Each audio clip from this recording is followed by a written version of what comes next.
Oh, 03. Oh, Yeah, that's 2003. June of 2003. And that's why you never give a samurai sword to a prostitute. So 21 years. I feel like that is the best way to actually show up on camera. Relic, thank you for our best opening line of all time. that was good. That was real solid. It was truly solid. We've had a lot of people playing that game before, and, well, you just roll up in here and just take the crown immediately. But that's what you do. I know you. Hi, Internet. Spooky season. We're into some spooky shit. That's my intro.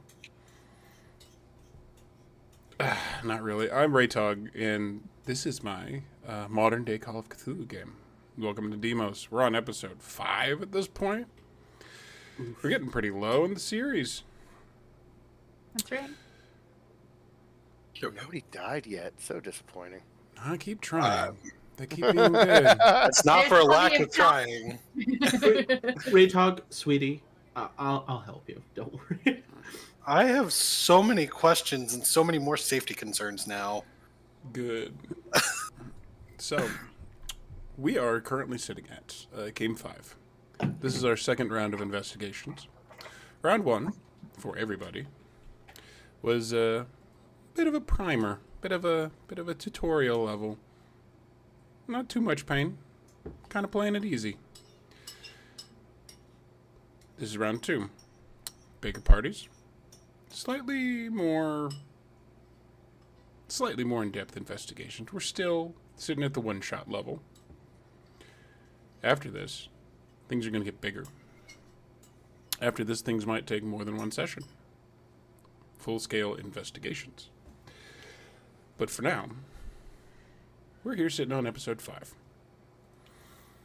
And to begin, since we have our rotating cast, I'm going to start from the top and go down with, hi friends, please tell us who you are and who you're playing, starting with my man Bruce on the top of the Discord stack.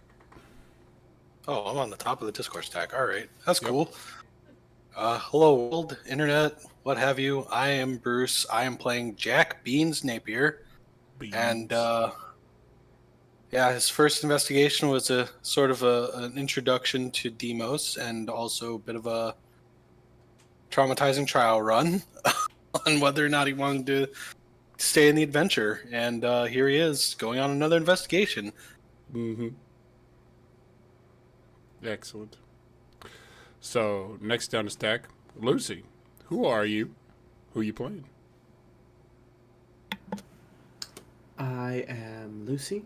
I go by Scythewitch Lulu on Twitch and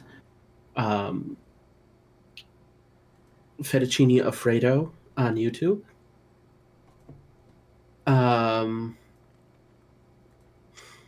I am playing everybody's I am playing Alara Thorne, everybody's favorite lovelorn researcher. Mizui, you're next down the stack. Who are you? Who are you playing? I am Mrs. Mizui. I go by Mies or Mizui.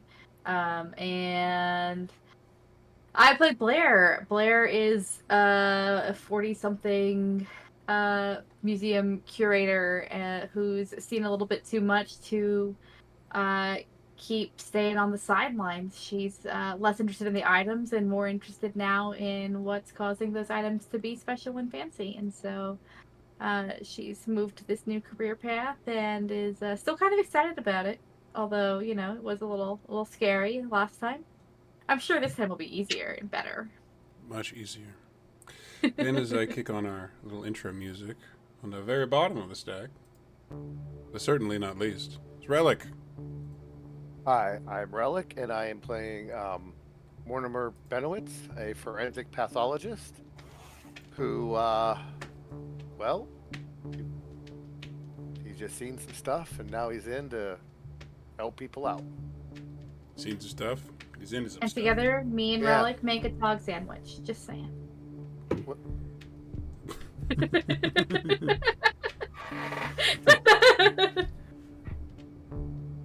It's weird. But that's what we're here for. Look at me, really flesh. No, that's this. That said, where were we? Right.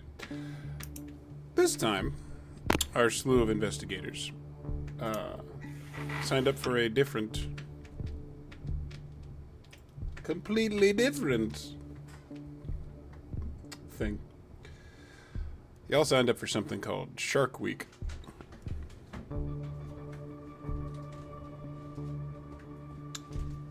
When you replied to this, or signed up for it, I should say, you got the headline of, "Rumors have been circulating around the coast of Salem, Massachusetts, of large sharks being found dead in the water.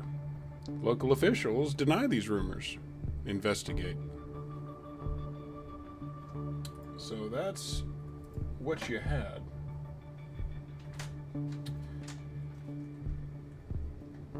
And you all find yourselves once more in a very familiar room to you, I believe, at this point. As I adjust my thing, because that apparently is the only one that I have not lined up properly. There we go.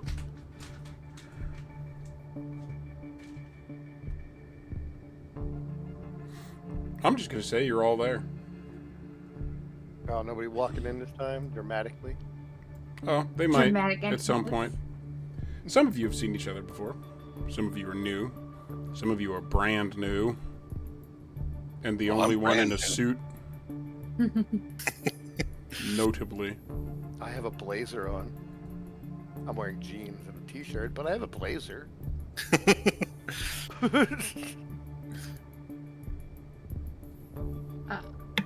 I'm wearing red so nobody notices. I'm wearing it now. Just to be clear, as an administrative note from the last time, you're wearing a brace. It doesn't necessarily have to be visible, but you are definitely wearing a brace. Because Is it visible? your call. It doesn't matter. But the thing that does matter... I'm going to say no. Okay. Okay. So Because I was. you have had good medical care since last time. It's been a rough go. Healing didn't really work out very well for the first start of it. And the dreams, either. The dreams have been a thing. The recovery time has been hard. A lot of times you'd probably... Aha! Hi. A lot of times you've been drifting in and out of consciousness over the last couple of weeks. And it's hard to not remember that car. It's kind of hard not to remember the traumatizing situation that you got put through in the first place. And it's actually gotten to the point where you don't remember if the dreams are adding details or they were there when it initially happened. Because you were reaching inside of a car to try and shut the damn thing off as the door tried to crush you and essentially eat you. I'm going to say it partially succeeded in crushing. It partially succeeded. But the difference is, at least in your dreams, you're noticing it more.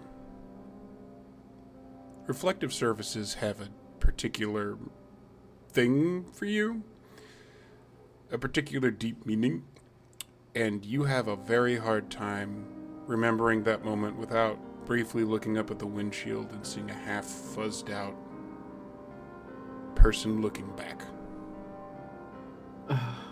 before you crumple to the ground in pain.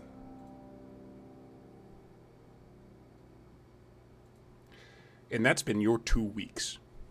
Mm-hmm. It's been nightmares. It's been a lot of nightmares.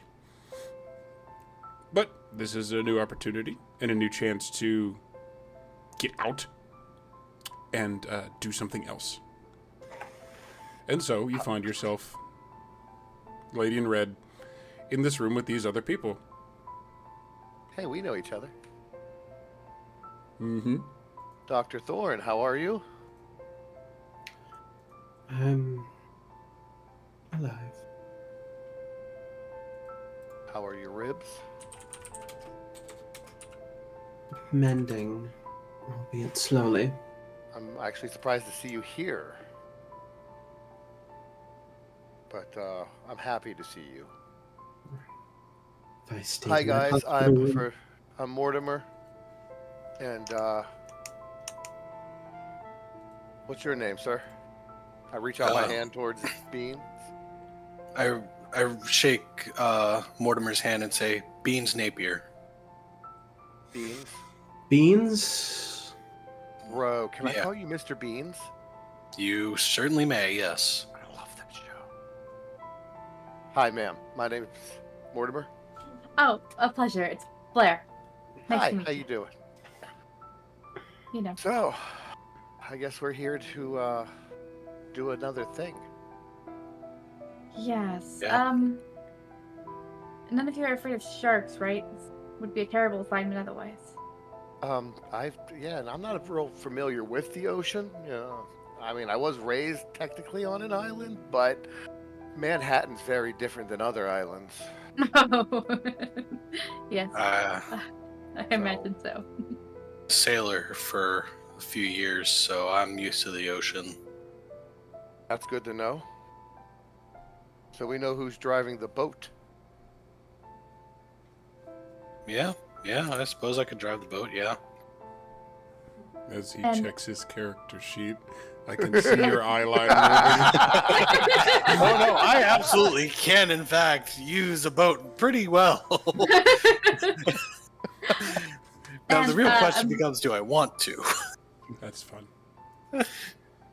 My apologies. I don't think I got your name. And she'll turn to look at you, Lucy, Alara. Dr. Alara Thorne. It's a pleasure to meet you, Miss Blair McKinnon. Blair McKinnon. Blair and see- Beans. Beans and I, we started our adventuring together with this weird phone app. It was, well, I mean, an adventure. It's what these all are, aren't they? Me It and isn't much longer that the door does open. Different guy walks in from last time. Still on the thin side, kind of messed up dark hair, like a little goatee. He's got like the best way I can describe it is kind of like how the whole video game developer look has going on now. She's got like neat plain black pants, straight up like Chuck Taylor's, like a clean black shirt but like a black suit jacket over it. Oh, wonderful. Sir, I was wondering if you could tell us information this time. I'm quickly running out of bones. Like looks at you, snorts with a knowing smile on face, and moves around to the desk. Well, that's quite forward. Not necessarily a bad thing. I'm Dr. Dean Barker, and congratulations. Today, children will be performing numerous felonies as we impersonate other federal agencies. Opens a manila folder. All right. all Well, right. That's exciting. I've always wondered why we didn't do this before. You haven't done this before. We've done this a lot. Cool. In short, we're sending you out to Salem, Massachusetts. We've got some report of larger sharks being found dead. And something has pinged our algorithms that this might be our problem. The press has a bit of an early lead on us. They say that they're not really sure what's doing it, be it disease or predators or something else that we don't know yet. You're going to investigate. Do we have any pictures of the shark? We don't have any. The press does. Okay, look Easy online. to Got look it. up. So we've hired you a guide, a marine biologist, a Dr. Erin Howie. She's going to get you in closer. She believes that you're coming from NOAA to help them tag great whites and also investigate the area. IDs will be provided. We'll be able to get tagging equipment to help our, our thing. They will have that on site, or at least they're supposed to. NOAA doesn't usually keep that stuff themselves, and if we show up with it, more suspicious. Oh, okay. Yeah, I don't know much about NOAA. But Surprised we're going. In truth, I'm surprised we're going undercover as NOAA agents. It makes sense, but at the same time, we couldn't. I don't know. It You seems got a better more way?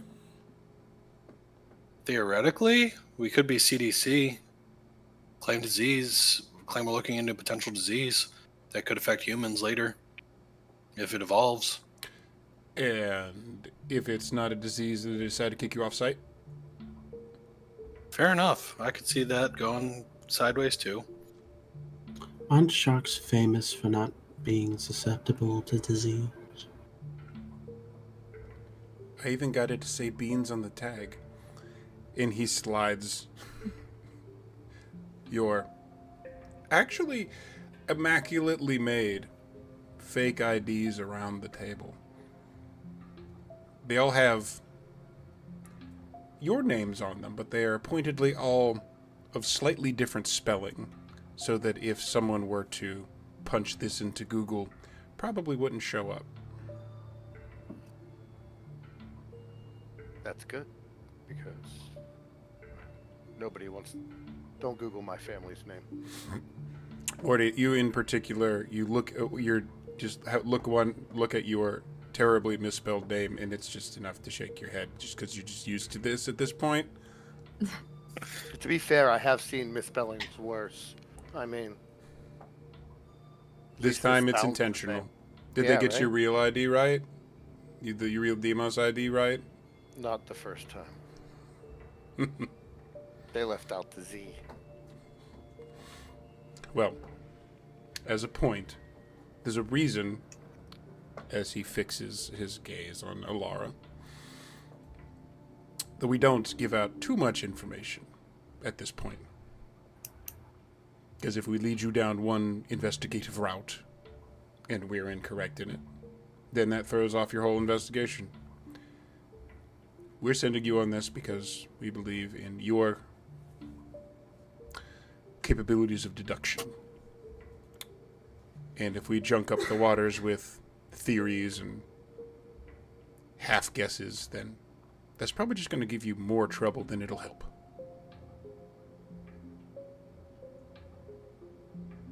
So, good luck. He slams the manila folder shut and spins it around. Ta. Right, Walks out of- before you go, And he stops with one heel up. our cover with Noah is that we've come to investigate this and help with tagging great whites. Is that correct?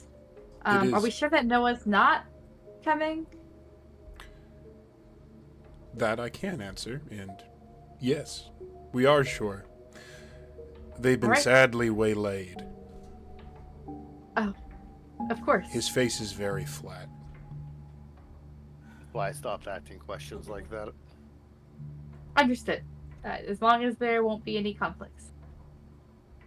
He gives it a very polite nod and then moves out of the room. In the folder, it's mostly some of the same stuff as he described it to you aloud. There's one or two like pictures, but they're not like really good pictures, and it's obviously stuff that was just captured off of like screen grabs of like local media coverage from Massachusetts. and you can just see like vague, like large fish-like shapes in the water, but it's so far out. It looks like it was taken from like a helicopter or something, so it's not really good for detail. We're gonna need a harpoon and a bigger boat. Sorry, I always wanted to say that. Well, you gotta figure we can get a boat and a harpoon easy enough, I'm sure, but where we're going, probably. Yeah, I'm sure, but what we need to do is, well, we need to grab our stuff and grab our Ford Focus. And we should look up and see any ocean-dwelling cryptids that live in that area. I mean, that whole, that wouldn't be a bad idea.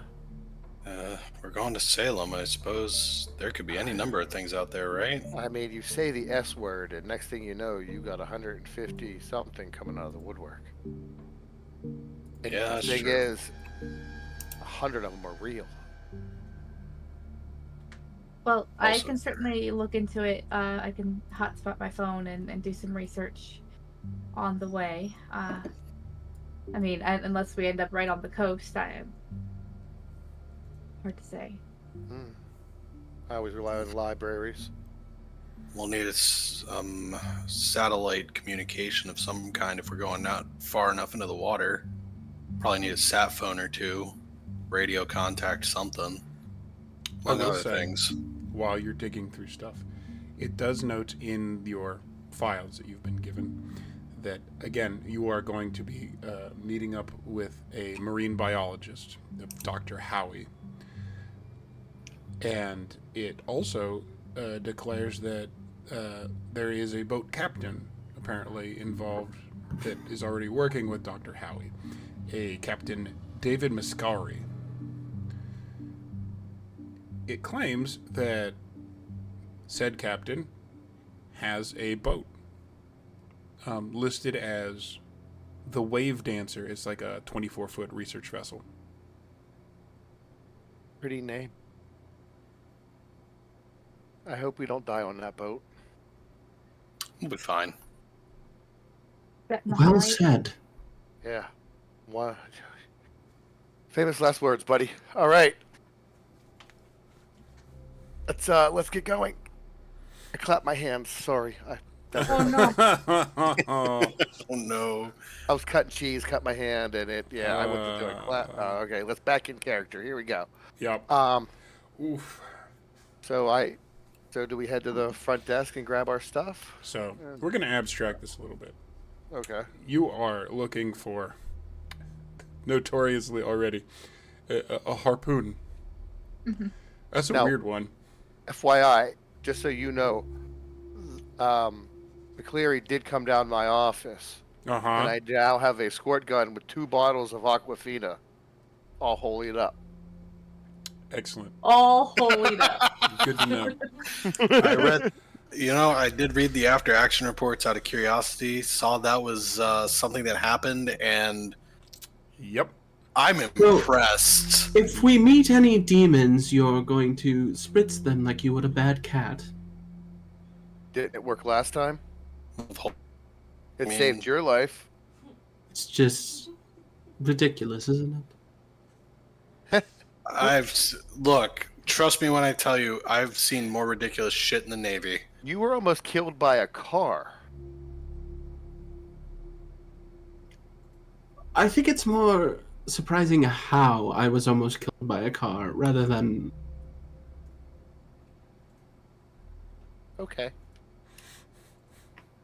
But anyway, we got water. Hmm. And I'm going to declare that as canon because I think it's funny. And it was actually done well ahead of this mission in the Discord. So I'm going to give you that. You just got it. The harpoon, Yeah, the harpoon. that's a new ask. So Yes, that's the new ask. that's a weird thing. And I have no idea if this facility that you are sitting at would have something like that. So we're going to leave it up to luck. So, I Mr. figured- Benowitz. be a lady. Roll me luck. I thought we'd just wait till we got to the ocean. It's happening now. Okay. The pain begins early. All right. I got to remember which one. There we go. Oh, luck be a lady. Survey And- says. Oh, Click the button. I failed. You look around. There's a whole small comedy act that occurs of you going to one of the storage facilities. I just need a harpoon. And there's a little bit of, like, there's a very small, like, person following you around who's supposed to work in inventory, who is, like, flailing their arms as they chase you around the room as you disorganize everything that they've organized. And the best thing that you can find is, like a 6-foot pipe that is very much not a harpoon. Do I have to take it? No, Cool. you don't have to take anything. That's the closest thing that you find because you're not lucky. I lean it against the thing. I'm like, I'll wait till I get to the ocean.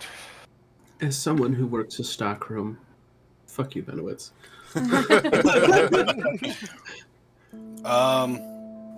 Sorry, did you make a name of that doctor? I'm afraid it's already slipped. Howie, Dr. Howie, right? Aaron Howie. Howie. Howie. Thank you. Could I requisition 2 magazines of 9mm handgun ammo and a shotgun and like a 32 box of shot? The ammo that you already got? No problem. As soon as you damn. try to requisition a shotgun, they shut you down. Oh, bummer. All right. Too new, kid. Get some under your belt, then we'll talk. All right. I'll shoot a shark in the face if I have to. I don't care. Handgun will do it. Don't worry, I'll bud. have my hunting rifle. I got It's a little 2 weird, silver sure. bullets and water. We're good. You said you had a hunting rifle, Miss Yes. McKinnon? It usually Oh. comes with me on excursions. Oh, That's- Well, nice. at least when I obviously didn't take it with me to the sleep clinic. That would have been wildly unpredictable and dangerous. But otherwise, yes. I never got training with a rifle, just handguns. Just handguns? Oh, well. Yeah, that's all my fiance knows. She kind of trained at me. It was pretty cool. Oh, it sounds Yeah. delightful. Yeah, I had to Anyway. learn the rifle because, bears were such a risk. We may Well- need that rifle, ma'am. Nice. I had to learn handguns because werewolves are a bitch. Oh. I lived Right, in New York. So a sewer rat was your worst nightmare and enemy, right? Listen, I live Those in things can get pretty Manhattan, big. and trust me, you don't want to mess with the rats there. That's what I'm saying. I understand. I've seen pictures of those rats. They get huge. And on that. Blair will just make meaningful woman-to-woman eye contact and be like, yeah, the rats are what we're afraid of. And that's exactly what I'm going to use for the scene transition. Just that look. But a little bit of a time skip as the episode, as it were, jumps from one place to another. The familiar Ford Taurus. Dibs on driving, please? Oh, of Question course. I mark. thought it was a Focus. We're not even going into the driving portion. We're already past that. You're going to have arrived. Nice. You exit the DMOS facility somewhere in Massachusetts. Couple-hour drive. You've done this before with different people all the time. It's always a weird time. But it does spit you guys out at Salem, Massachusetts, and a place called the Pickering Wharf. Real place, by the way. Some of this That's is not great. fiction. Lovely. It's actually a pretty clear day. All the stories and everything, Salem, Massachusetts, Boy, it looks like most other towns you've been to. Those of you that know better, there is a little bit of a chill that just hits you just once when you cross over the threshold into the town. Not enough to mess with you, not enough to do anything truly negative, but you feel it. This is a place, the capital P, that has history. Capital H. That said, with all that spooky shit, the GPS still works fine. The Ford Taurus and its poor fucking engine gets you right where you needed to go. No complications, not even bad traffic, which appears to be ominous all in and of itself.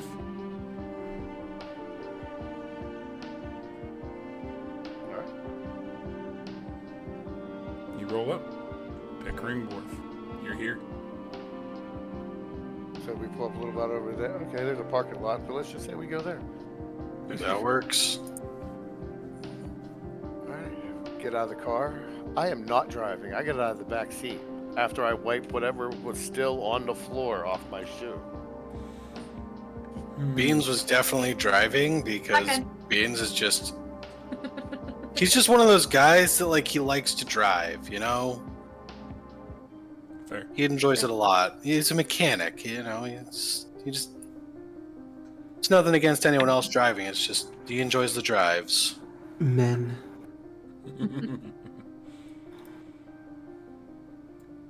Look, I apologize if my comment earlier about the rats being your worst enemy in New York offended you. Oh, not at all. I was trying to make a something of a bad joke. I understand people are much worse than the rats, but damn, you know, those rats can be scary, right? Sometimes they just get big. You know? Okay, Mr. Beans. Uh, No. Mr. Benowitz, your phone goes off, and it's all right. As soon as he's done saying this, your phone goes off, but it's specifically the sound effect from The Price is Wrong. You know exactly what I mean. And it almost appears to have gone off in response to what poor Beans said. But it's just a text from the girlfriend. Warning that she's going to be taking a few nights out because it's going to be about that time again. Hold on, guys. 1 second. Love you. Be careful. It's the most fucked up backstory I've ever heard. I'm so sorry.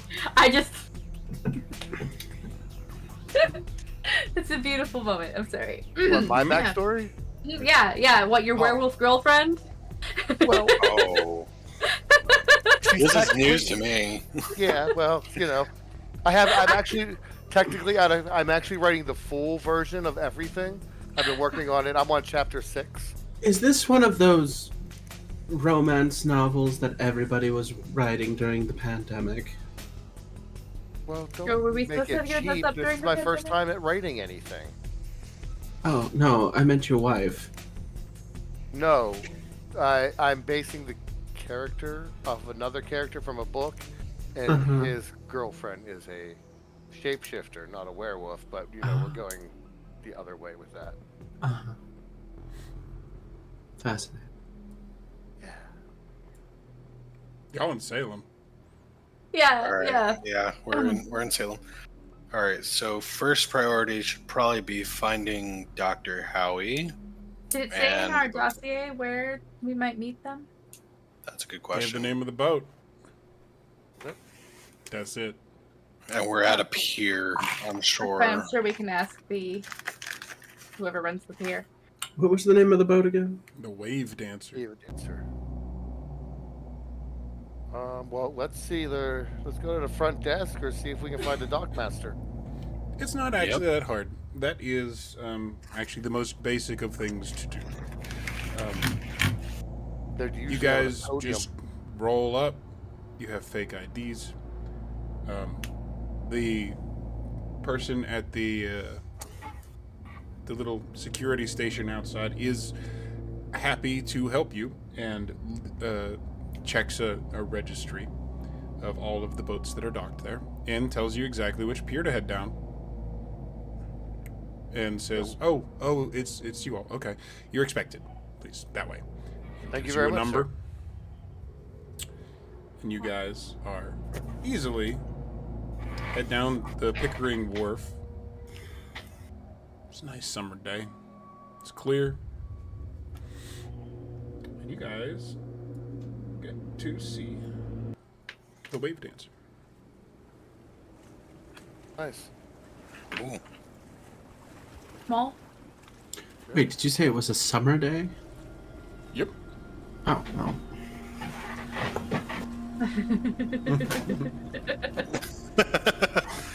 Summer. I'm gonna guess and say a day or two before the full moon. Somewhere around there.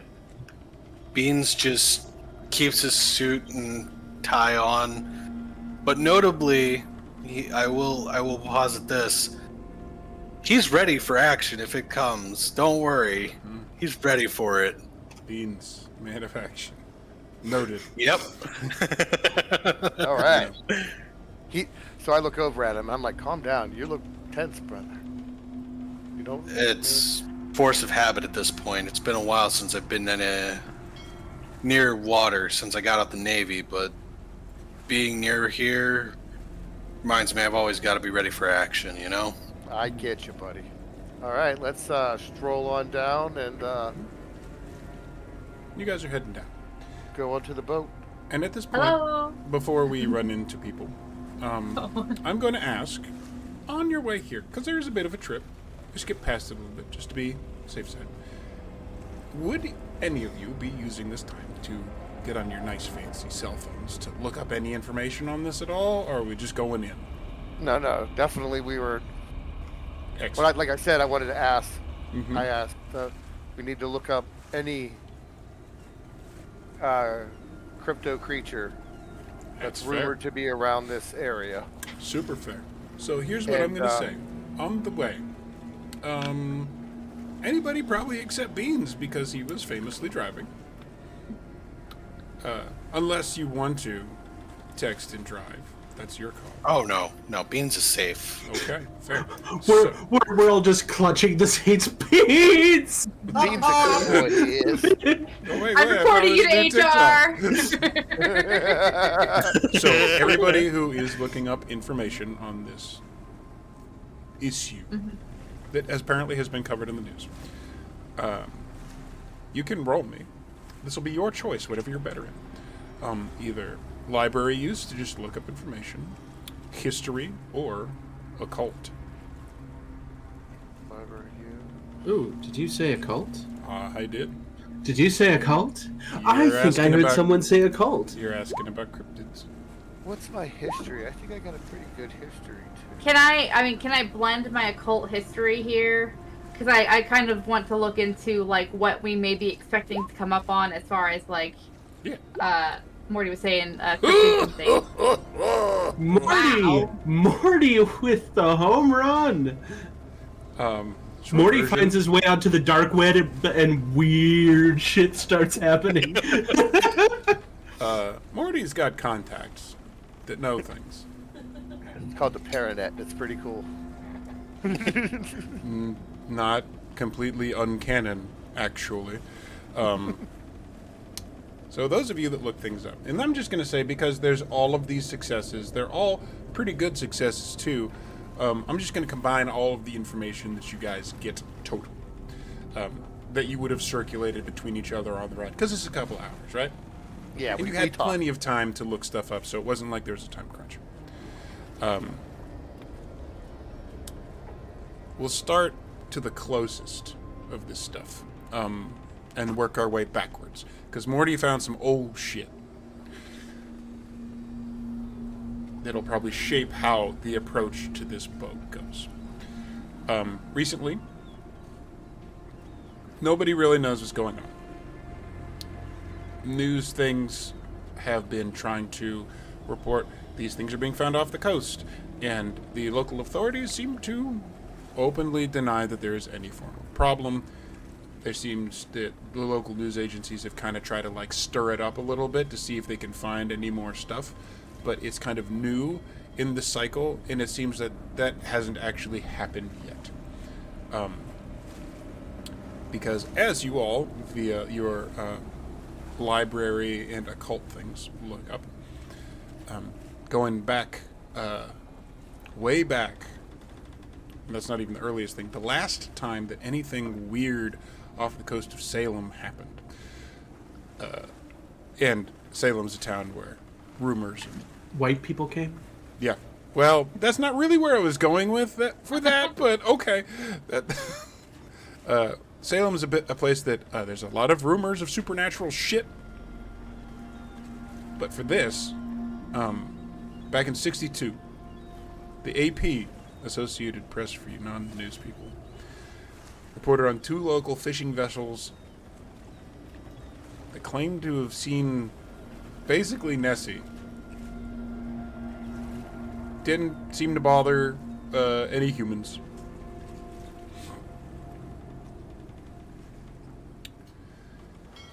Further back, because then we're starting to get into like the real successes in the library things. Back in 1922, supposedly an alleged sea monster was caught and killed by local fishermen off nearby Martin's Beach, I'm sorry. Back in 1922. These are all old newspaper articles and things that have been scanned in, and there's a real fuzzy picture of some thing that is very easily dismissible as being like a sideshow stuffed thing, as they were doing at the time. The reports, however, say that it was displayed for paying gawkers on a dilapidated barge for a couple of weeks. And it was it remained there until a freak storm struck the coast. Those whole stories are pretty sad, actually, because it says it claimed multiple lives, and that barge was sunk. Said specimen, either whoever made it, it was destroyed, the article implies, or it was just washed away. There seems to be a bunch of sporadic viewings of like sea monsters around the coast, and they've had everything from like serpents to like Loch Ness monsters to like a big fucking toad to like numerous things. There was a report of just one absurdly sized anglerfish once. Like off the Gloucester, off of Salem, off of Kingsport, off of Beverly, all of the surrounding areas. But Mr. Benzowitz with the clutch, earliest written account, 1638. One John Jocelyn tells of a monstrous, ropey thing coiled upon the rocks of Cape Ann. English sailors wanted to shoot the creature, but were warned off by the Native American guides, who asserted that molesting the creature would be dangerous. And it's, as an article that old, it doesn't go in any more detail than that, as they are generally wanted to do. No, yeah, we all know this information. I am assuming that you all looked all this shit up in the car together and have been sharing it all. Now, I just thought of something. Before we walk to the boat, that big, beautiful building there looked like that it probably had like some kind of pro shop. Are you still looking for your harpoon? Fishing shop. Roll me luck. Or like, so now roll me luck. I wanted to go into like maybe harpoon gun. Roll me luck. I have money. Mm-hmm. He rolls a 1, and right outside is a harpoons are us. Oh, Look, no. You would. No. You look around, and going from the shop and like trying to find this specific thing, like, come on, man, like a harpoon gun or like any kind of harpoon or just a fucking sharp stick, anything, man, anything. You don't find it, and then it kind of like strikes you like, oh right, those are deeply unpopular in fishing places these days because those are associated with whale hunting, which is deeply illegal, and there's a very good reason why you are probably not finding these things in a place that prides itself on being upstanding and totally not like a odd community of witches that needs to like keep up appearances or any of the things. I'm gonna say this: Salem loves its witches. It does. Nowadays. Oh, yeah. It absolutely does. That is super duper true. But They I don't wanna think get in trouble with the everybody in law. this chat is deeply aware that marginalized communities of any sort have to cross all the T's and dot all of the I's. And this place has done it. Yeah, right? Right. So short version is, sorry buddy, no, there's no harpoons here. No harpoons. Harpoons, no. But is there anything for shark fishing? Or Like a perhaps flare gun. That's illegal. That is also illegal. Yeah. And I But thought you are in fact going to a marine biologist to do exactly that, who's apparently got a whole stock ship for that. Yeah. Oh, I never thought about Well, that. I suppose nets wouldn't be out of the question. Like a really sturdy net or several. I'm going to say when the idea strikes you. You're walking up to the ship, and you see all of those things on the boat, as well as two people. Because you are, in fact, going to meet a ship captain and a marine biologist that their whole point is to tag sharks. Kind of keep the health of the area up.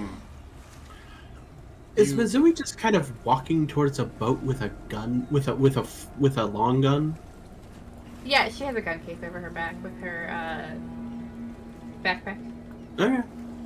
You actually notice that not a soul seems to be upset about this. Prefer to be a little more Which one is the one where it's a little more inconspicuous or conspicuous? I always get the two confused. To be Okay, I prefer to be a little- conspicuous, it just replace it with suspicious. Okay. If I you're prefer to be- conspicuous, you are suspicious. I prefer to be a little more inconspicuous, and I have my gun in my, in my holster, hidden, Cool. concealed. That's why I wore the just want to blazer. ask: do you also have sunglasses and an earpiece? Sunglasses, yes. Fantastic. Earpiece. So you know what? this You know what? group I don't of have a people point are there. being led up by a G-man, like straight up, like it's Secret Service up in here. Just to really sell this image of how strange this group is, I want you to know that Blair looks like she could be working in a professional office. You know, she's got like her cozy cardigan. She's probably wearing like a silk shirt, slacks. Like, it translates well to up here in Salem because, you know, it's kind of quirky out there. Mm-hmm. But like, she works at a museum. She spends all her time either in a museum or like out collecting artifacts. And so she's like wearing this professional wear. She's got this big old heavy duty looking leather backpack, her big old gun on her back, and she's just like, do, this is a normal thing. And if anybody looks at her twice about it, she's like, oh, well, you know, in case we run into sea lions. in case the walruses come after us, you know, whatever the case may be. Like, Oh. she's like, she's got some bullshit answer. Whatever the The case same is. way that when she was like, oh, you know, we're gonna go look at this place in a cave in case we run into bears or mountain lions. And She's like, yeah, you know, what if like we piss something off? And I'm this There are tiny, animals out here that don't like humans. I'm this tiny little man with a blazer with a UHF T-shirt with Weird Al's face on it with a backpack almost as big as him. Yeah, you know what? We probably look like we're coworkers. They They probably think you're carrying my stuff. I'm like walking around like, I'm very look, sorry. I'm wearing my pearls. I'm very sorry to tell you, you're all co-workers. Yeah, And we that's are. everyone's problem. So, you see Captain Mascari.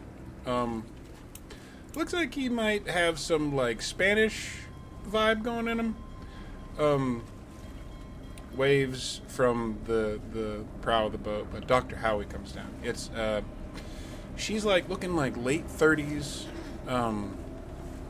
Like, not really, like, short, like, real shortcut blonde hair, but it's just kind of all over the place. You know when you see, like, there's a look in somebody's eyes when you see a scientist in their field, in their environment. It's that look. She seems like she's a little bit on the weathered side, but she also seems like she'd also be, like, young and fun. Like, she's clearly got, like, tattoos and, this, like, excitement, and walks off the boat and walks up to everyone. You guys from NOAA? Yes, ma'am. That's right. Aaron, and just like, man, because I'm just assuming Benzowitz is in the front because he's always in the fucking front, gets the first handshake, and quick introductions are done. Morty? Just boom, boom, boom, boom. Well, it's early. Might as well get started. Get your stuff on board. We'll head out soon. Forgive me for asking. You've got life vests for everyone, flare guns, everything like that, right? Just in case. She, like, very, like, openly smiles and nods like she was expecting this question. I'm not going to ask you to do a spot hidden because I figured you would probably do this anyways. You kind of, like, glance off to the side a little bit to the ship captain, who gives you, like, a... He's like, this is my job. I have to be safe. These are the laws. that Great. like, We're following all the laws here because I feel like we might need those safety laws for reasons I won't explain. mm-hmm. Cool. He doesn't seem like he's too concerned. Wonderful. But he's definitely like, oh great, the government people's here, and the yokels don't know how to do their jobs. Great, great. You, Can I? Go ahead. can I take a look at this ship just at a glance and tell what condition it's in? Yeah, actually, give me that's probably gonna be spot hidden. Let me look over these skills real fast. Yeah. I feel like mechanical repair arguably would work You here know, because I'm since you have trying a to like. specialization in that, if that's what you're looking for, yeah, give me that, and we'll just use it as a perception thing. You're not actually trying to fix anything, but yeah, Yeah. go ahead and roll that. Oh, Thanks, Roll. What you're looking at here with this wave dancer is it's a just 24-foot boat. You've been on a bunch of boats before. Yep. You've been on all manner of size of vessels. This one is like 9.5 out of 10 upkeep. You've seen worse Navy vessels. out Navy there before. vessels, yeah. You've seen things that have been like less well kept in like professional situations. And with an extreme success, I'm basically going to say that you take that and you go, well, shit. Everything seems to be in very well upkept, and it's very clear that this vessel is someone's livelihood, and they do not have the just ability to just let it go to waste. Because if they were to do that, their life as it stands would probably be over. You're in a very working people environment right now, and with an extreme success, I'm going to say you look around, and at the dock in Salem, Massachusetts, here on the Pickering Wharf, most of the vehicles look like that. Most of them are like very well upkept, and like there's a couple of fishing boats that are coming in and going out, and they're all like quite nice. The lowest that you see is like one older fishing boat, and that's like a 6 out of 10. You would just mentally chalk off in your head. Like, it could use some things, but it's definitely serviceable. You've been on a 2 before, and it was not fun, and you do not expect issues as you go around and you actually like get some pretty good shots of the boat. You see the communication tower on the top of it, and the radar. Everything seems very tip shape. Excellent. Ooh, when you're starting to break up, so I know you're hearing me. We can't hear you. When you come back, I'm gonna have you say that again.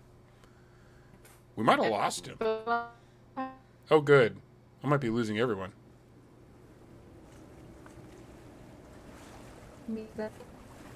Wow.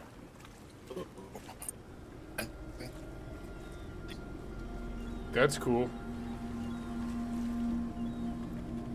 I'm gonna try like 2 things real fast here. This seems to be shit in the bed. Okay, you got me. I'm still broadcasting. Interesting. Yeah. Everybody else is freezing. That's fun. Womp. There we go. Maybe. Some people are back. Kind of. Hello. Zooey, I see you. I was like, wow, did everybody break all at once? And then, I it guess was. What Discord a good time. just shat the bed. Yeah. We back up All here? right. Yeah, we're all back. That's weird. Oh, so it wasn't just me. Good. No. No. Discord as a whole shat the bed. Yeah. Yeah. Everybody on Twitch saw it too, so that's fun. So You can edit that out later. no, we don't edit shit here because that'll make it take 6 hours to export. That said, where we left off, I finished describing the ship, and right about when you were starting to say stuff, Bruce, is when it broke up. So can you please repeat that, and we'll get back into it. Yeah. I asked what the ship captain's name was again. Captain Mascari, if you want to write it down, it's Mascari. Okay. David Mascari, if you must know. All right. Baby So- boy! I'm sure he'd love that. You should just call him baby. I walk up to Captain Mascari and I say, "This is a fine ship you have, sir. I've been on some real bad ones before, but this ship, top tier." You know what? I'm gonna make you roll this. I'm gonna make you roll to see how this is gonna go. So we're gonna go with. So you're basically just complimenting him, and you're just trying to like get on his good side a little bit. It's not really fast talking. I'm gonna say give me like a persuasion, just to see how he reacts. Yep. So man. what happens is he takes your hand, his chin's up, proud. He's like, "Yes, sir. We don't put up with any of that Navy shit here. Come aboard." And he bodily like pats you on the shoulder like you're all friends and helps you on board. It's almost friendly, but you have identified yourself as a G-man and you feel that you're being judged. You know what? That's fair. I don't blame him. Shit. I look at him and say, I was not in the Navy, and I'm just going to get on the boat. There's definitely just some just the bemused smile as everybody else just kind of piles on. So I asked, oh, I forgot her name. Howie. Howie. Her name is Erin. Did Aaron, she introduce herself as Dr. Howie or as Aaron? She introduced herself as Erin. Hey, Aaron, what is our destination today? Because we had a few ideas. Well, the plan is we're gonna head off of. We're gonna head north of here, down to the deep end. I have a chart over here to where a lot of the shark schools are going.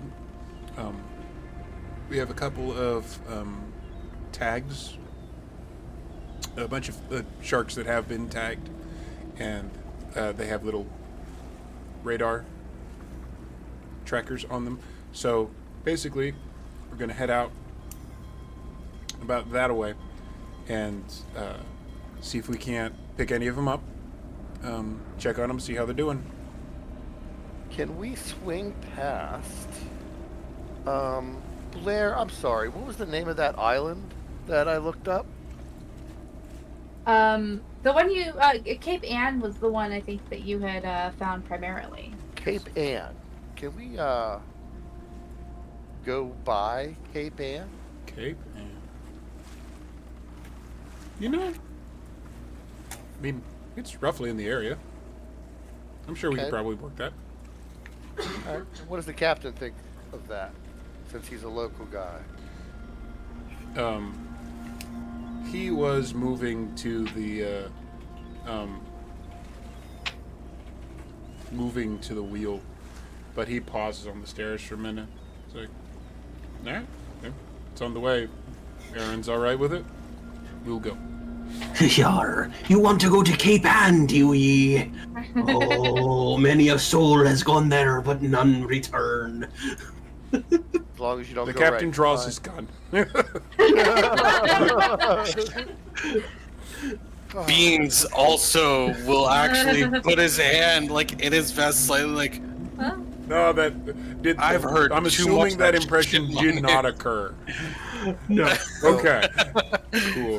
While we're putting along, I asked Ann, how do you tag the sharks? She actually has. She'll just take a minute and be like, "There's something that very much resembles a harpoon. It's like a long, like 10-foot pole that has like a tiny little, I want to say it's like this long of a spike on the end of it, but it's got like a big metal ring around it to make sure that it couldn't possibly go deep into a creature at all. And she shows you the little radar thing that actually just gets loaded onto the spike that it'll stick into, apparently a shark, and just be removed. And she shows you this whole little thing like this. There's actually got a little mechanism on it. There's actually a little seal so that the animal won't actually bleed in the water, which does weird things to sharks. There's a whole, this kind of descends into a whole little marine biology spiel that And she's Morty- clearly very passionate about. And Morty listens and takes notes. Fair enough. 'Cause It's that's what he basically does. like microchipping a dog. It's actually a lot like microchipping a dog. Yeah. It's just on a bit much larger scale. You know, not as much Yeah. larger as you think. Not all of these sharks Fair. are like super big. There are sharks that we follow that are actually about the size of dogs. Huh, I didn't actually know that, but I always wanted to see a whale shark. Yeah. They're You ever Not crazy. Yes. native around here, so that's probably Oh well. maybe next Alright. time. Maybe next time. You know what I just remembered? Mm. Beans has a backpack too, and it has his change of clothes for seafaring. Does he? Oh, Yeah, it's true. God. Yeah, he does technically have a Oh. Navy uniform. is it a little sailor suit? I hope No, it is not. God, Is it your gonna look like navy Barrett. dress? It's a child He did his time. sailor costume. he did his time in the Navy. He got done with the dress whites and blues a long time ago. In comparison to where we are now, which like a few years have passed since his time in the Navy. But anyways, no, he has a sleeveless shirt on, and 'Cause he has the So right what to you're bear arms. saying is he goes and changes. yeah, he goes in and a lot changes. more comfy clothes. Yeah, So But he here's still how has this shades is going to on. go. We've been in this an hour and change, a little bit. We're off to the races. I feel like this is probably a good place to maybe get near the break. But I'm going to narrate this just a little bit more. Captain Mascari starts taking you guys out. Shore starts to get further and further away as you need to go and start tagging animals that do not necessarily often come close to shore. It's a pretty good environment. Like Erin is just like nice and friendly. Kind of strikes you as like hasn't actually said anything about herself or where she's from, but strikes you as like she's probably like native or close to the area. And the captain is just at the wheel whistling. You pass by a couple of fishing boats that are like blaring obnoxious fucking yacht rock. Like it's Definitely Nickelback. Hey, what's wrong with Nickelback? I never said nothing was wrong with Nickelback. I just said it was definitely Nickelback. roll sanity. Don't actually do that. Oh, damn. You lose brain cells for liking Nickelback. Oh, I can do terrible things in my game. I'm not going to do that. Yeah, you have power. Well, But you guys, the environment is very different than you're used to. This is a day at the beach, really. This is like kind of nice. And you guys kind of head out. And it's clear that you're going to be like going for at least an hour away from shore.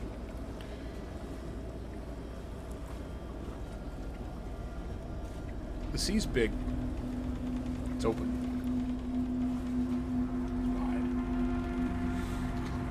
You can see Dr. Thorne like kind of clutching her side every time There's a big wave. a big wave hits.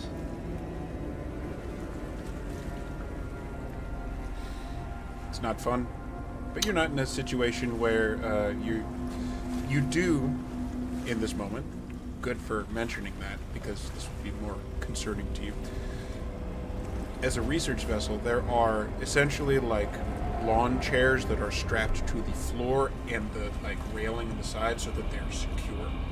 So you have that have like arms that you can grab onto. So if you're ever not feeling secure, you are able to sit down and feel safe-ish. This seems to be one of those vessels that thought of simple things like that. You guys chatted up. Morty's just sitting there. His parents have a yacht. He's all right with them.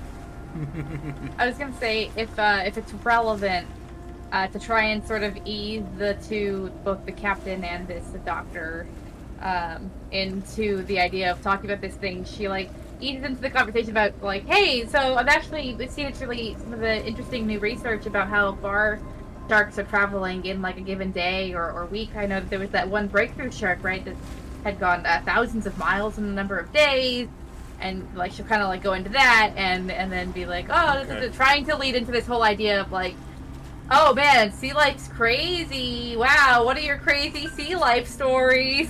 So I'm going to do this one of two ways. Because you're initiating a conversation with the purpose of getting a result out of them. I'm going to let you roll either like a persuasion check, if you would like that, or because you're kind of doing this in a certain way, I would allow either psychology or psychoanalysis, because you're trying to get information out of them. Sure, I think I would lean persuade. Okay. Roll away. It's close. So here's where we come to this thing again. So you're within 8. You can willingly drop your luck score down a little bit and you succeed. Or we can do the thing where you say, I'm going to try to push it. If you can give me a reason how you would push that, and you get to roll again. Or you can just take the failure. I think she would push it, and I think if she was like, oh man, the shark, that's super cool, right? And that's not really getting her anywhere, kind of like let that conversation taper a little bit. And then one of the other places that we researched was Martin's Beach. And she'll like lean into like, oh, you know, like how's the weather looking while we're out doing this? You know, I know that there's been a lot of crazy storms, but I remember that Excellent. display down off Martin's Beach. That got washed away. That was like a cool thing, and kind of like leaned that way instead. See if she can get anything out of them. Go ahead. Fire off again. Fuck it. Again. No one's closer. It is. Can I luck on a push or no? I don't know. I don't probably actually not. know. I'm assuming It feels not. like a no. It feels like a no. Once again, it's pretty close. Doesn't really seem like they're... For some reason, these two are giving you the vibe of they're people that do less talking than working. Sure. You get the idea that this is the kind of boat that's kind of the opposite of yacht rock. It's more, we're going to get this work done because it's important. Oh, well. But Aaron is polite and does engage you in conversation. Sure. Can I And you have bring up Martin's Beach specifically. See, that's the thing, because I think I am legally required to give you a little boost because you specifically brought up Martin's Beach because of your research. You get a little bit out of that. She perks up like a little bit. Like, well, we're definitely actually going to be heading towards that area. These media reports have, like, been a bit much for us. And we don't want, like, losing funding is always a goddamn problem. Every agency we ever deal with is really willing to offer us some money for one round, and then we're abandoned again. And as she goes on, explanations like that, you can kind of see why she's not real fond of the government types or the people with the money. And you might have a little hint of why you're not more warmly received. But she does continue and says, we are going to be heading towards Martin's Beach. At last check, I know at least a couple of our sharks are that way. So if you want to head around to Cape Ann, we'll try for that too. It's not a problem. The more area we cover, the better. But that spot in particular, yeah, it's bothering me. I understand. It seems stressful. Yeah, I don't want to cause trouble, but if if covering more ground is helpful, then we're happy to help with the extra work it causes. How many of you have tagged sharks before?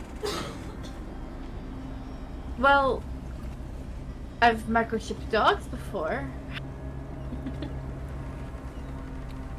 Beans will say before. I'm a little newer to NOAA, so I haven't had the opportunity to tag sharks yet. I've seen a fair few. I look at her and I go, I deal mainly in the Appalachians. This is my first year. Yeah, I've tagged a cow's ear. I'm sure it translates all right. I think we'll be able to find a spot for you. Hopefully this will be educational for all of us. And it's one of those awkward silences. Can I read suddenly into you that? wish that the yacht rock was still there, and there's really nothing to like cover that moment except waves and nothing. What were you saying, Bruce? I was gonna say, can I read into that the question of why she's suddenly asking us if we've tagged sharks before? You don't need to because you're going to tag sharks today. Yeah. That's We the already job. know that. That's the Yeah, job. That's you what. do That's know our that. cover That's what we're here for. for figuring out things. We're tagging sharks, so we're in the right area. from working with the marine life. You are aware of that. Your character That's is why aware we're of here. that, so Okay. you're in. Okay. So it's a little awkward silence. You kind of glance back, and you guys are starting to get pretty far from shore. It's small now. It's a shape on the horizon as opposed to a place you can go to. Maybe if you've ever gone far enough out in the ocean, it's an experience. A large portion of our planet is empty water. And that can do things to people. But everything is odd, silent, quiet, a little awkward. But you guys keep going up until you hear a quiet boop, boop, boop. I think we got one, the captain says. And right there, that is where we're going to be taking our break as our investigation really begins to... He always makes Kick us off. take a break before he murders us. Right. I like to be polite. You wouldn't want to die on an empty stomach, would you? I wouldn't want to die with a full bladder, yeah. I mean, if you do, it's not your problem anymore, right? So, You know what? That's point. fair. I have a question for Father McCleary. If he Oh. blesses it while he goes, is it holy pee? Anyway. He can answer that in the chat. We're going to be back. Yeah, we'll be back shortly. Thank you guys for hanging out. Thank you for playing DMOS. And we will return very shortly. And I'm ready to go. This message is being broadcast by the Department of Defense of the Republic.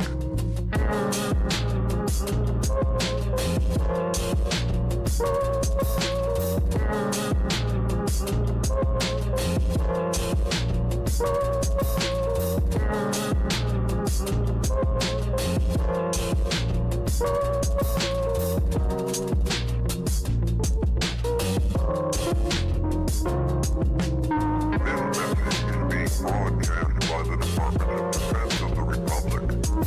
At 2 a.m. Eastern Standard Time, multiple unidentified objects were confirmed to have entered Earth's atmosphere. It is speculated that these objects are of extraterrestrial origin. The broadcast will quiet at this time for your safety.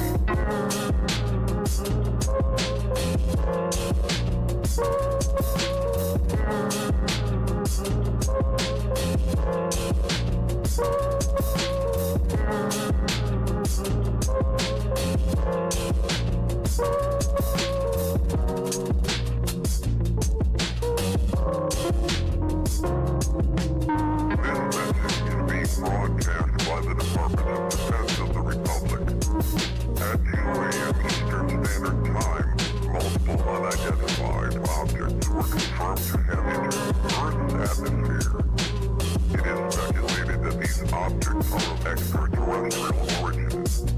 The broadcast will quiet at this time for your safety. Continue to carry out the following instructions.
didn't sleep well last night.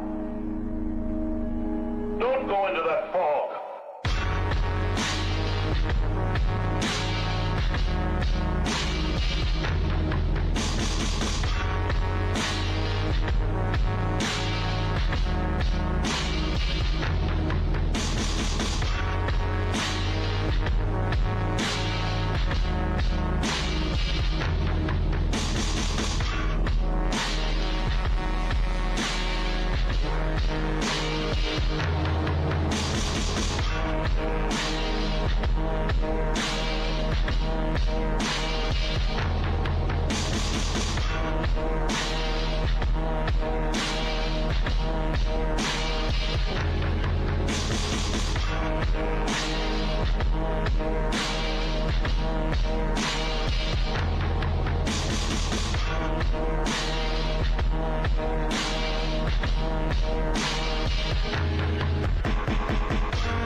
And now, an update from the local Neighborhood Watch. It would seem that there have been some shady characters lurking about the residential parts of town. Robed, hooded figures have been scurrying about in the night. These characters are quite small, about the size of a 12-year-old child, and the sound of playful giggling has been heard echoing through the night as they disappear around the corners of the endless rows of red picket fences the moment a flashlight is turned upon them. The members of the local Neighborhood Watch have been working to capture one of these figures and trap them in one of the cages in the Neighborhood Watch dungeon, but have had no success so far. Once these figures slip into the darkness, it is as if they have disappeared completely, rendering all the traps and weapons of the Neighborhood Watch completely useless.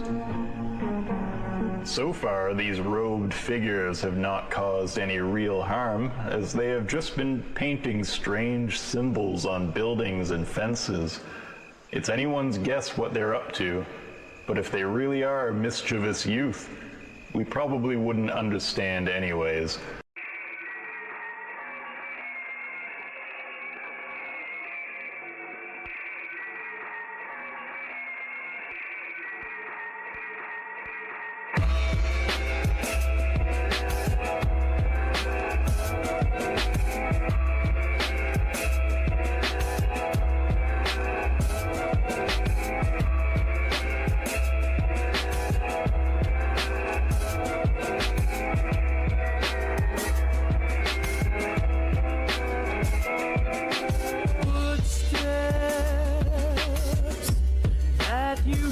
Down the hall, footsteps that you hear down the hall,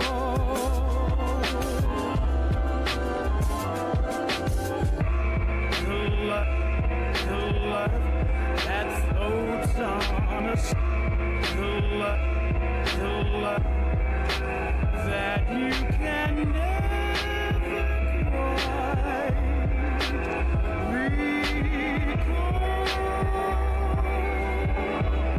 and you see footsteps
That's why.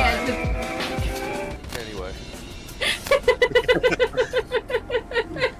We gotta coordinate this beforehand.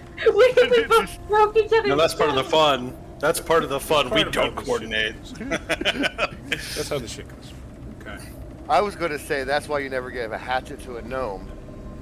Right, well, and then the doctor said, well, just take your thumb out of your ass. I knew, like, see, I have even been a player in games where this little game has been a thing, and I'm astonished that you guys just have these just lined up. You know, I'm so good at improv, obviously. I mean, that's what I'm happens when you're hilarious. ADD and Norvarian. Fantastic. Kind of like, So, in response to that, we're going to get back to my horror game. This will be fun. Fantastic. I'm alright. I'm in my comfy clothes now for the seafaring. Beans has changed. I had to put on my comfort sweater because I was so scared. Do me a favor. Speaking of Harambe, I'm going to ask you to either do whichever it's better at. The same thing I had Misumi do a moment ago. Either persuasion or psychology. Either one. Okay. The silence of the whole thing just seems to, like, stretch on, as I mentioned before we went to this break. Excuse me.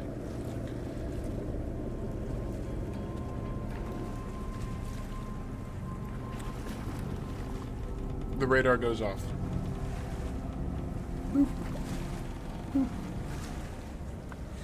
Aaron's like, up. Looks like we got one, and awkwardly stands up and disengages from the weird conversation with the people. Starts moving over to the section with the little makeshift spear.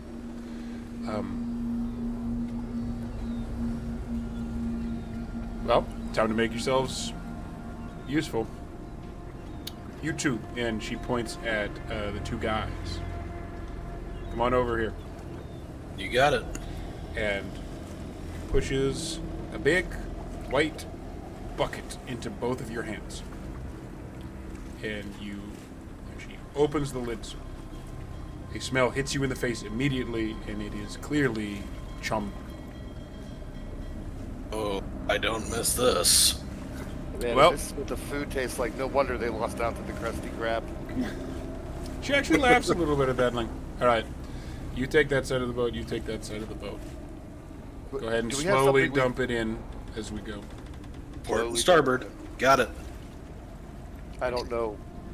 It's I'll fine, be that over side. here. Yeah, this side. And, like, I'm not even gonna require it, like, Alara just, like, chilling there. When he's like, all right, this side, and doesn't know, like, starboard from anything else. You see the captain, he's just like, at the wheel.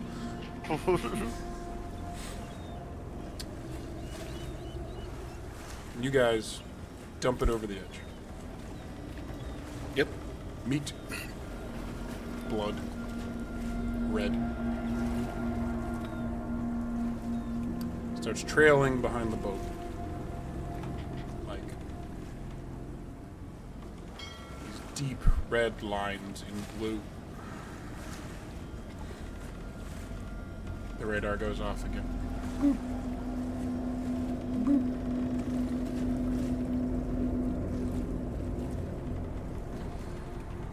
Aaron heads over to just one of the rails, just like starts looking around. Not really in a specialized spot. Clearly looking for whatever is potentially making this. Trying to see if there's like shadows in the water. Everybody, spot hidden checks. Yay! I hate it. Damn. Huh. I wish I could do anything. Blair, you are our saving grace. No, Blair. Nobody really sees anything. Blair.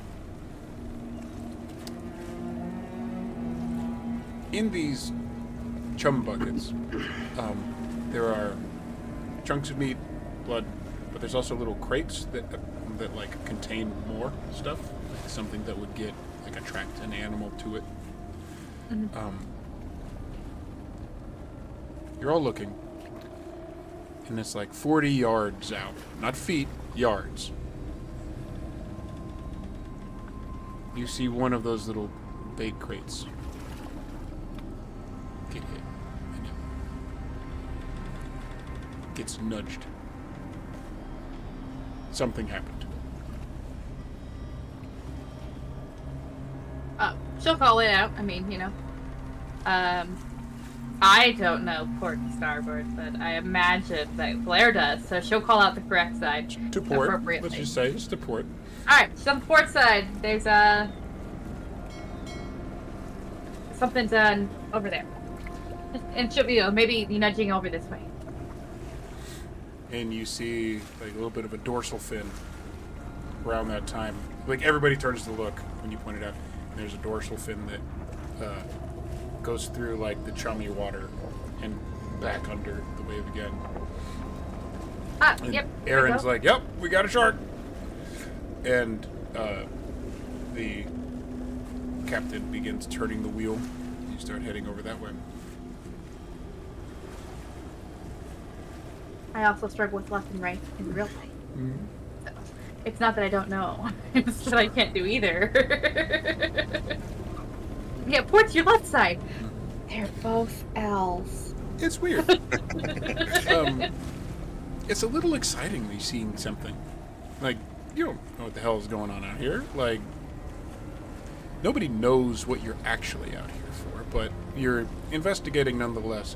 Even if you have, like, honestly just like a regular fucking day, like, tagging sharks, you're gonna learn something, even if it's not, like, of interest to your company. Every one of you, except for Beans, has had, like, jobs like this, where you go out, and it turns out there actually isn't anything supernatural. And sometimes it's just a real nice day. Those are the great days.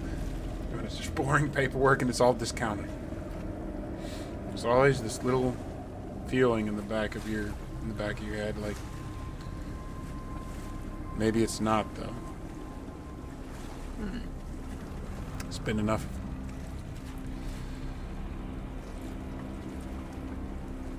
The boat starts to slow as it approaches where this fin was sighted, because clearly whatever this is still moving. Quiet. Quiet. Something hits the boat. Or at least it jerks. Everybody who is currently standing, I need a quick dex check. This is when I go in the water.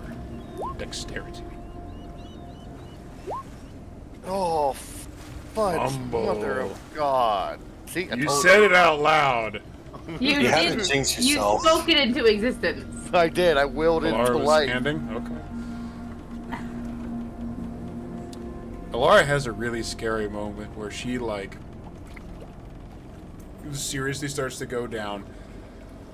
You don't take damage, but oh, it hurts and you fucking regret it. Kind of, like, go down on one knee and it's a little bit of pain. Beans,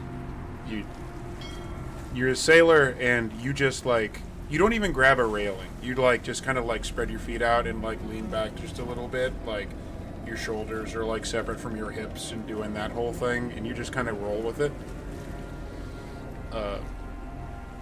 Blair. The stuff that you brought with you, would you happen to have been holding anything, or...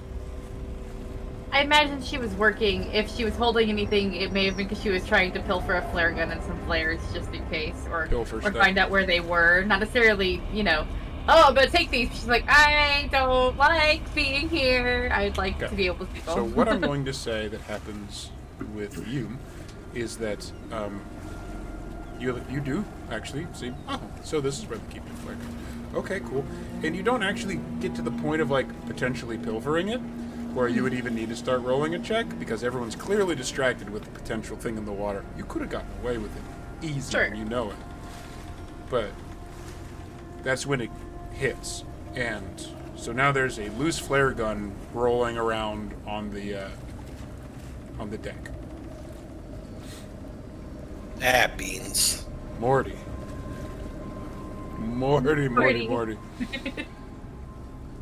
Okay. My friends. Give me more luck. Because there's one of two things is going to happen here.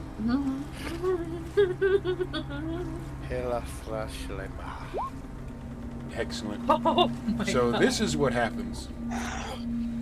I'm so glad that this is what happens. Oh, hey, this is. Oh, lucky nut. Ilara and Beans see this clearly. The player's too busy trying to make it not look like she was trying to steal shit. Mr. Bemzowitz, when that thing hits, was standing at the rail. And he starts to tip over. Like perfectly, his hip at the rail, this is his head, this is his legs, and it goes like this. But when he gets to about here, his legs start kicking like crazy, and it just goes right back in, and he lands on his face. Everyone saw Polka Man almost went overboard. This close. And you don't actually take damage, Morty, but you are on all fours on the deck. Your knees definitely hurt. A From flare landing gun on slides them underneath hard. your nose. Yeah. I'm like, I'm gonna say that happens too because it's fun. flare gun. There's a quick call of like, is everybody all right? Is everybody all right? I've been better. The captain was like, boat seems fine. I'm fine. I'm less so. Everyone I on turn board is the I next turn around question. on my butt and just start rubbing my knees. Specifically Beans, because you are the one that dealt with this the best. Off starboard,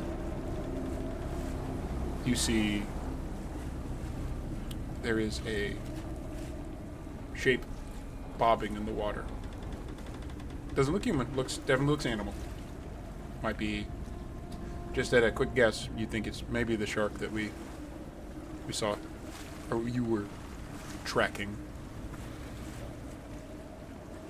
But is bobbing in place. That's unusual.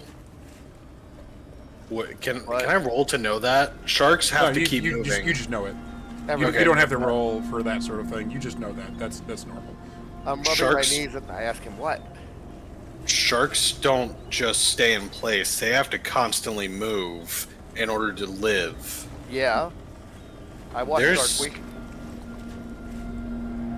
Whatever's in the water is just sitting in one spot, bobbing.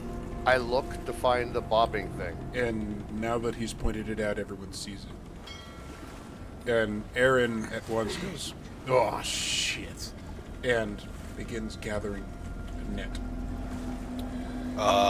So what basically is going to happen here is, while I describe what happens, both Beans and Morty give me strength rolls, and we're going to combine them into a total. While you roll, I describe. As she directs you, you guys cast the net out in. Oh god. No wonder you did it. And she I'm a little- manages through the use of ropes to throw the net out, get it under the shark, and attaches it. And you guys start pulling. 40 ain't pulling so much, so Beans, you pretty much just are pulling up the slack. I just landed on my elbows and knees. I have no pull. It's pretty bad. But this shark is picked up and lowered into the boat.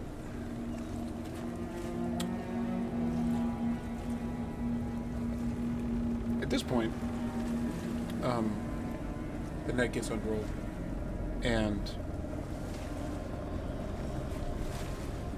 Aaron starts working. But I'm going to very much allow those who have it, and specifically Morty. You have backgrounds in forensics and stuff, so roll me that because things are going to happen. Okay, which one is it? So it should be under sciences. I think that's close to the bottom. Has some section. Dang thing! It went all the way back up to the top. Yep, there it is. Okay. Yeah. Okay. So here's how this goes. Both Aaron and Morty start poring over this. The stuff that we get, that you guys see without Morty's intervention here, is that they pull the tag, and there is a little bit of information on it. That shark's name is apparently Albert. This is 18-foot male, tag 2 years off, Wellfleet, Massachusetts. The shark rolls over. Right around where the shark's belly is, there isn't one. Big open cavity. Very red. All over the deck where Morty was just laying down. Ilara retches slightly and then flinches because It hurt. ribs. Yep. Yeah. I look for teeth marks, So, excuse me. or if it was teeth or rip. That's you. Sorry, thanks. So, not only do you find that stuff, with that roll, you get a couple of things. First off, animals are not as different as humans as a lot of people like to think, and you found that out the hard way. So this kill's probably pretty fresh. Albert's probably been dead less than 15 minutes, just by you looking at it. And with that kind of forensics roll, you have your kit. Yep. You pull out your stuff. One of which Not at all. is a little tape measure. The bite radius is about 49 inches, which is large. I checked that 4 times. You check it, and you have a little book to check it. Yep. And based on that measurement, the animal that killed Albert is probably 48 to 52 feet long. I That is bigger than the boat you are on. We're gonna relay need a this bigger boat. information to our friends, and then I say you stole my line.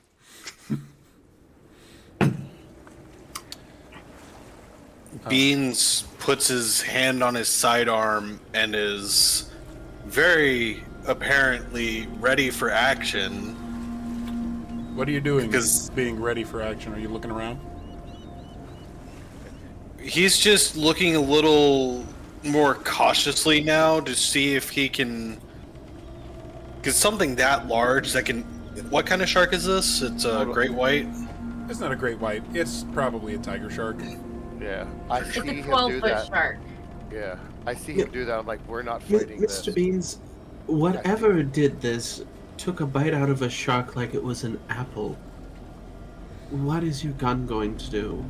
We need to tag it. Keep me Keep an eye comfortable. on They are both. So Morty and Aaron are working on it. The tagging is occurring, and Aaron is taking samples from the shark. Because you're standing watch and talking about this very thing, I'll say Beans, Ilara, and Blair if you want. Spot hiddens. Well, I guess I Spot need hidden. an animal. Did it not give me the? Oh, there it is. I failed. X. Yeah, I did. I did mine. Okay. Go loose. Ilara, they're talking. You can't hear them talking. because there's too big a problem with the noise in the background.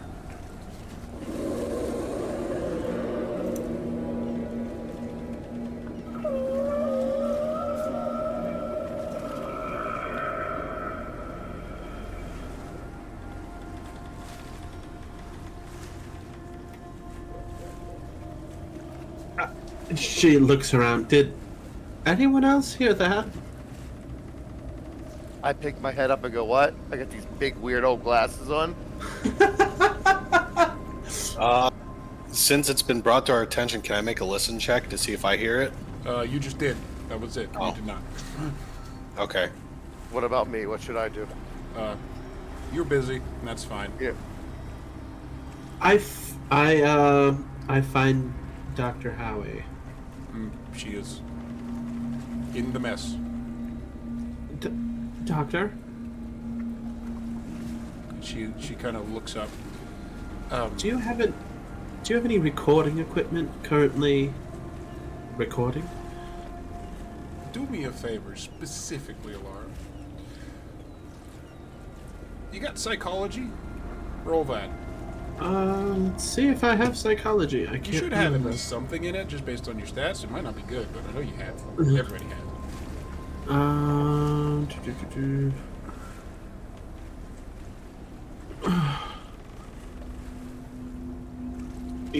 Let's go for one. Nice. Don't really know. But you said that out loud. I'd probably. Who's talking? So Morty's talking to her. Give me a psychology, Morty. Oh. Where's that one at? Should just be with regular skills. They are alphabetical, fantastically enough. There it is. Oh, jeez. Oh my! Inspiring. Success. You are like working with Dr. Howie when this is happening.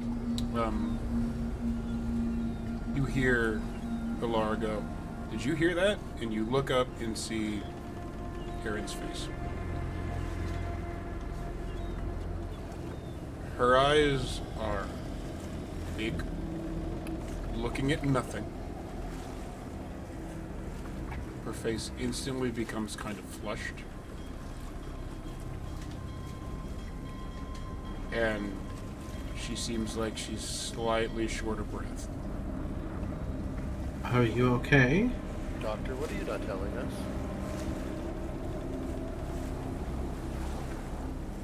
So fun. So that was actually a really good check. Specifically because you had more to give me another spot hidden. Spot hidden. Spot hidden. Dang it. Hold on. Spitting. There is The hidden. specifically a listen mechanic. Excellent.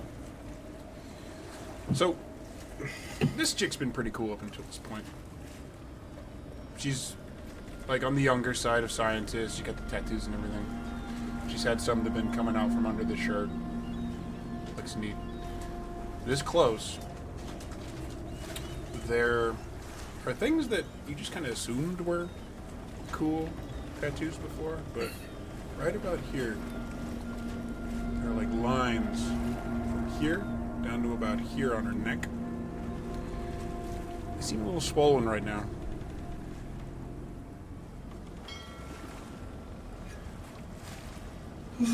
Fuck. Doctor? I have no idea what that was. It didn't sound good though. Yeah, I have, we have audio equipment going. Yeah, we should go check that. You're right. Let's do that. That makes sense. If that makes sense, she's clearly on the panic side of things. Right. But take is my going glove off. along with you. Hold on, Dr. Thorne. Can I talk to you for a second before you go? Two things happen. One, I'm going to allow this little cutaway you're doing. But as that is happening, this kind of splits things in half because Beans and Blair. I don't. It's weird saying them together like that. Millions. No, it's obviously Blair and Beans. like Learn a beads. like a side dish, you know. You two hear the radio crackle in the captain's tank, which is a little bit closer to where you are than the other two. And the captain, kind of has like an astonished look on his face, and he puts on like a headset that has the thing on it, and is like leaning over the thing. So what I'm going to do is I'm going to split this in half here. First, we're going to start with Morty and Alara, this little cutaway scene here, and then we'll go to the other two. I'm kind of leaning down, but I still have my gloves on. I wave her over to come down. Dr. Thorne?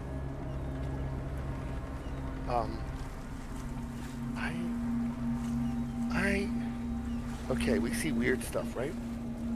So, Yes, to be sure. okay, I don't know how to describe this. Did you ever see the Star Trek episode where they started No. I think she has gills. Like, Yo, you heard what I said? There's something poking out the side of her neck. Listen, I don't know if she got gills or something's about to rip out of her. But, yeah, we gotta watch her real hard. And we gotta tell the other two. I should have known this would turn into a Lovecraft novel the minute we went to Massachusetts. Yeah, that's good. With the short conversation is happening there. The other two overhear the captain talking as Erin seems to be moving over that way to see what is going on as well and kind of collect herself. The captain okay, we're gonna need to make a detour. There is a distress call happening from another boat, and we are the closest. It's like 2 miles out, so we're gonna head that way. Apparently, motor has quit, and there is a little fishing boat. One adult, one child, and yeah, we're gonna need to make a pickup. Could you guys do me a big favor and put a little Albert there in the cooler, maybe, so we don't, children. I ask him if anybody's hurt. Why I clean everything off myself. What was the... Go ahead. What was it? Oh. Oh, and I asked... is anybody hurt? Everybody kind of just looks around, and it seems like everybody's... No, I meant on the boat. On the rest of the boat. Not that I can tell. They're claiming outboard motor has quit. Okay. What was the name of the boat? The Coyote. Can I do some kind of recall check to see if that was one of the boats that I noticed? So, this is not something you'd probably need a check for, but it's something you can deduce. You think back of all of the ships that were out on the docks when you went there. You pretty much went to this boat, got set up, and left. There's a pretty good chance that if this boat is further out than you, it probably left before you, but you do recall that closer to the docks, it's kind of like party land. There's people going out fishing. There's people just cruising around on the water in sailboats and stuff. From the sound of it, one adult, one child. It sounds like a fishing trip for a Navy guy. That's easy enough for you to Piece deduce based on what is going on with this. Also, a name like the Coyote, that's not like a small little private boat. It doesn't have an official title or anything like that. Okay. I want to walk over to Blair if she's by herself or close to. He was probably just close to Yes. overhearing the operation of the comms, but not necessarily involved. Am I close to the captain where you can hear me? Do you want to be? No. You can I tell them to, Again, like, move it away a little bit. If I'm going to allow this. And for those not involved in the conversation, for the fun of that, I'm going to say, because Beans is a helper, that's just who he is as a person, and I know that. Aaron sees you there and, like, hey, help me with this. Tries to put the shark into a cooler, and the, like, large shark, the 18-foot shark, does not make it fit in the cooler. And she kind of sighs and goes, well, we got the data. We're just gonna put him over the back, right? Ready? Copy. 1, 2, 3, and the shark rolls over the back of the ship, sploosh into the water. Cut back to. I have an important question. Yep. When you say, so we just pushed it off the boat and we're gonna come back to that. Nope. It's in like a little tow net behind us? Nope. Okay. No, like they have released the corpse back into the water. Yeah. it is Okay, now. so- They So have it's not a gigantic piece of bait attached to our boat. correct. Okay. It is not That's good. attached to the boat in any way. We are Great. business I didn't with explain that perfectly well, so that's a very valid question. No, But yep, no, I just there is, they collected the data they needed from that shark, and there is no reason to keep it anymore. It has Understood. gone back to the sea. got it. Back to your conversation. So I secretly talked to these two while I was working there, and she got agitated. The side of her neck like went. And I don't know if she has gills or something's trying to pop out, but she ain't human. And if she is, she ain't all the way kind of human. You know what I mean? Beans hears this explanation, and he would like to take a secretive glance at her neck, at Dr. Howie's neck. You I try. can't wait to hear how you pull this off. Yeah. I wanted to say one more thing. Oh yeah, go ahead. Sorry. Before we like go off and like haul off and just start doing anything to her, let's make sure she's one of the bad types of human, not human things. Okay? Oh, I agree. It Look at seems like he's just. Because not all the things are bad. You know what I mean? Yeah. Yeah. Fear response. All right. A reasonable job, especially if there's some sort of. She might be out here hunting this thing and not wanting us to be scared, thinking we're just some ocean people. You know what I mean? So let's I figure agree, this but we'll out. have to report it to. Oh no, this all got to go in our paperwork. I just wanted you to know that that was definitely. Oh no, I just Wasn't mean I leaving don't it want to.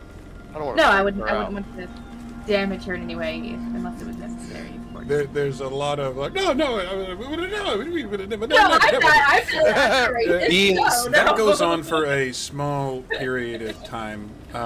When Beans looks, not going to necessarily require a check. There are definitely lines on her neck that are calming down. So it just looks like they could be literally just either scars, even like really old tattoos. But Can it's a little I? hard. It's a little hard for you to focus on that because it isn't long before you round a corner, around a little island, and you come upon the other ship, the Claims in distress, the Coyote. All right. From this far out, fishing boat, a little smaller than yours, not bad though. It's hard to focus on the quality of the ship, though. This is a pretty minor one, but at this point, I legitimately need all of our players to Roll sanity. This is small. Give me sanity rolls. And I will explain why as you roll them. Cool. Of course. Oh, joy. Mm-hmm. I just got those points. That's actually really appropriate that you passed. Neat. For reasons. Great. I'm going to get you to roll that too, Luce. But as I explain,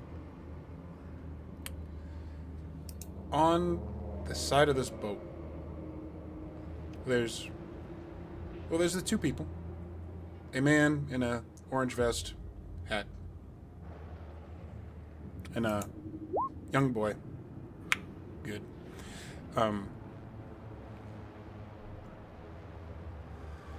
He's like waving to you. It's clear that he has an old hunting rifle in his hands, but he's not like waving it at you. He's just using it to accentuate his waves to be seen. But in the side of this boat, in a net, is something that is definitely not a normal ass fish. From probably about the front of it, where it says like BK7, all the way towards the back of the ship, and a net hanging over the side, it looks like there is a dead-ass creature. And as you get closer, there are details. It is this elongated, scaly, serpentine creature. Like 30 foot long. Huge. But poor Morty, I'm real sorry to tell you, that's not, looking at this thing's face, it's not big enough to do what you saw done to the shark. And that's why I go insane, because I know there's something bigger. Uh-huh. So, for the sake of funsies here, I could make you roll this yourselves, but I'm not gonna.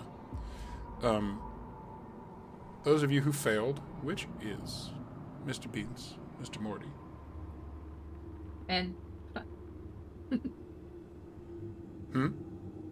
a bad joke. Oh. Reduce your sanity by that many points. Oh. By 7 That's not points? too bad. Okay. 2. Oh, by 2 points. Yep. It's bad. You've seen worse, but this is the, oh no, it's one of these. Great. Hey, I'd never seen sea creatures before. This is completely new. You get to see the thing's head. Or sort of. Long serpentine body. 30-ish feet long. The head of it is got teeth about this big. It reminds you a bit of an anglerfish. Around the gill slits are 2 little tiny forelegs. But the thing that really gets you tweaking out is in the middle of its head. Not 2 eyes, 1 eye. One, dare I use the word in this setting, cyclopean eye, center of its head. You also see one of those huge because you know how big tuna fish can get? Like they can be ridiculous. They can be as big as a human. Oh, yeah. In the creature's body, there's one of those huge tuna hooks in its jaw, like it was caught like a regular fish. And once you get closer, you can see that its body is riddled with gunshots. They found rednecks. I look at everybody and I'm like, that's not big enough to do that with the shark, by the way. Hey, Morty, you look back. What's that? You go, it's not big enough to do that, and you point back to where the shark was. Yeah. Cool. Roll me another sanity.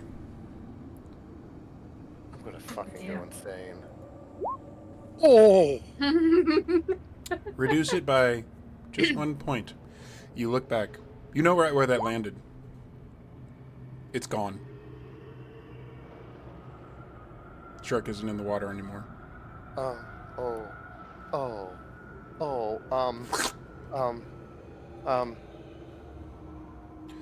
Right about the time that Guys? he's the guy on the ship is like, "Oh, thank you guys so much for coming out."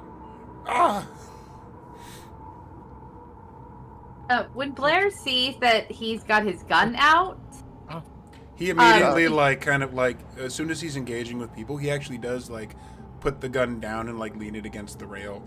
He does appear to be very friendly and is actively non-threatening, but is stressed.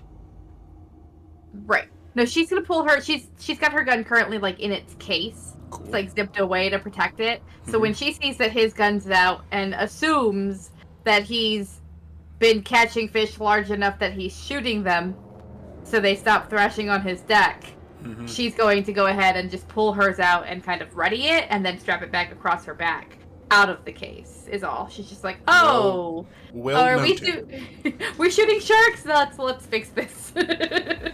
Can I yell incoherently louder? Sure. So I yell incoherently even louder and wave my arms and point. Amusingly, the kid on the boat seems to kind of do the same thing, thinking it's some sort of little game. Laura jumps and turns around. What? Bigger one. What? The shark's gone. God damn it. There's more.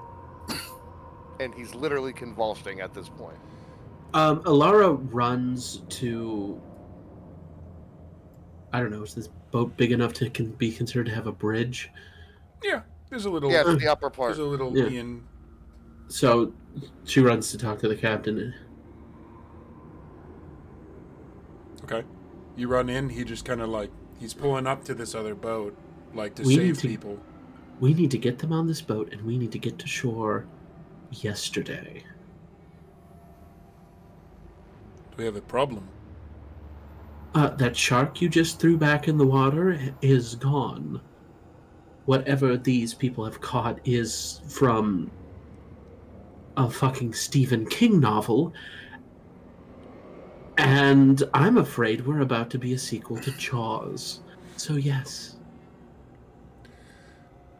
So, this is going to be fun. You're doing that. I'm going to make you make a roll, and we're going to keep going, because there's a lot of things going on at once, and this is what Alara is doing. This is a persuasion check for sure. So roll me that. Because even though there's one in front of him, convincing people of sea monsters is a whole bit. Even though there's one in front of him, so it's not quite as hard. I'll give you a bonus on it, because there's one in front.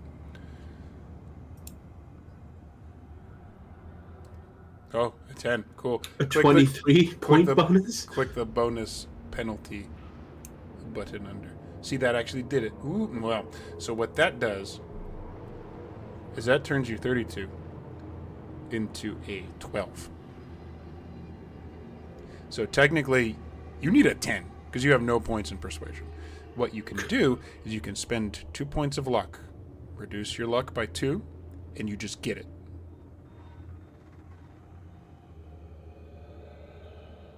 Or you just allow it to fail. Okay, yeah, I'll reduce my luck. I was going to say, with a bonus, there isn't pushing it. So, the evidence in front of them, you are hurriedly we need to get them out here, get the fuck out. For everybody else who isn't actively engaging the captain to move at an instant's notice, the guy in the boat seems pretty happy, and the little kid's like, look, we got a real live sea monster. We did this. We got him. Isn't this cool?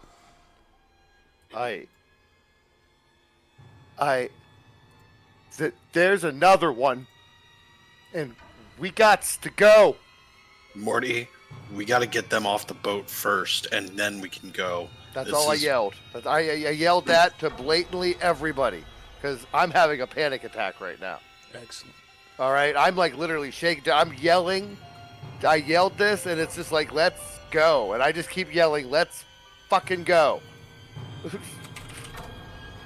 Beans will go to Morty and grab him by the face and say, I need you to calm down and collect yourself right now. We need to keep our composure or we are dead. So I'm actually going to do this. This is going to be a thing. You can either roll me. I'd allow 3 things on this. Persuasion, psychology, or if you want to be all angry military about it, intimidate. Whatever you have the best score in, I would allow. That is by far psychology. Oh, jeez. Hell. Is not having any of it. So Blair, you're Great the job. one You that's made him not. piss himself. Blair is Can the I one that's push not it? doing anything. Well, Like, is that allowed on a Yeah. fumble? yeah, you can push it. Oh, no. Alright. Cool. Oh, Cool. So Morty, I'm going to actually say that that panic attack that you were having, there are like temporary effects to losing sanity, and that's exactly a perfect example of it.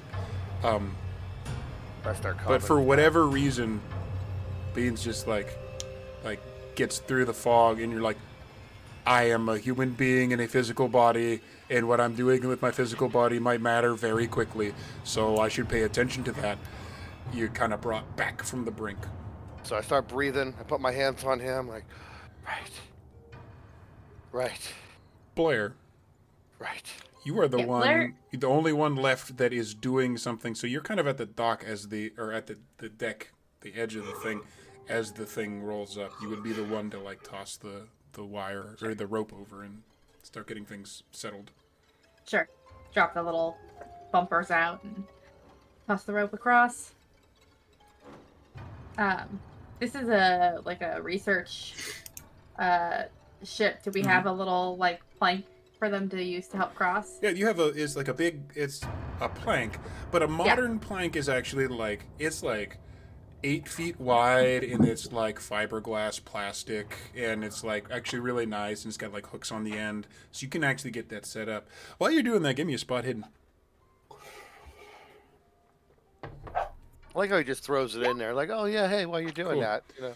I don't see anything. It's fine. You see something because it's not terribly far off, no. but you don't see all of the things, which is fun for me. What you do see is the nice sea monster that they have caught. Mhm. As mentioned before, it is full of gunshot wounds, and it is bleeding heavily into the water.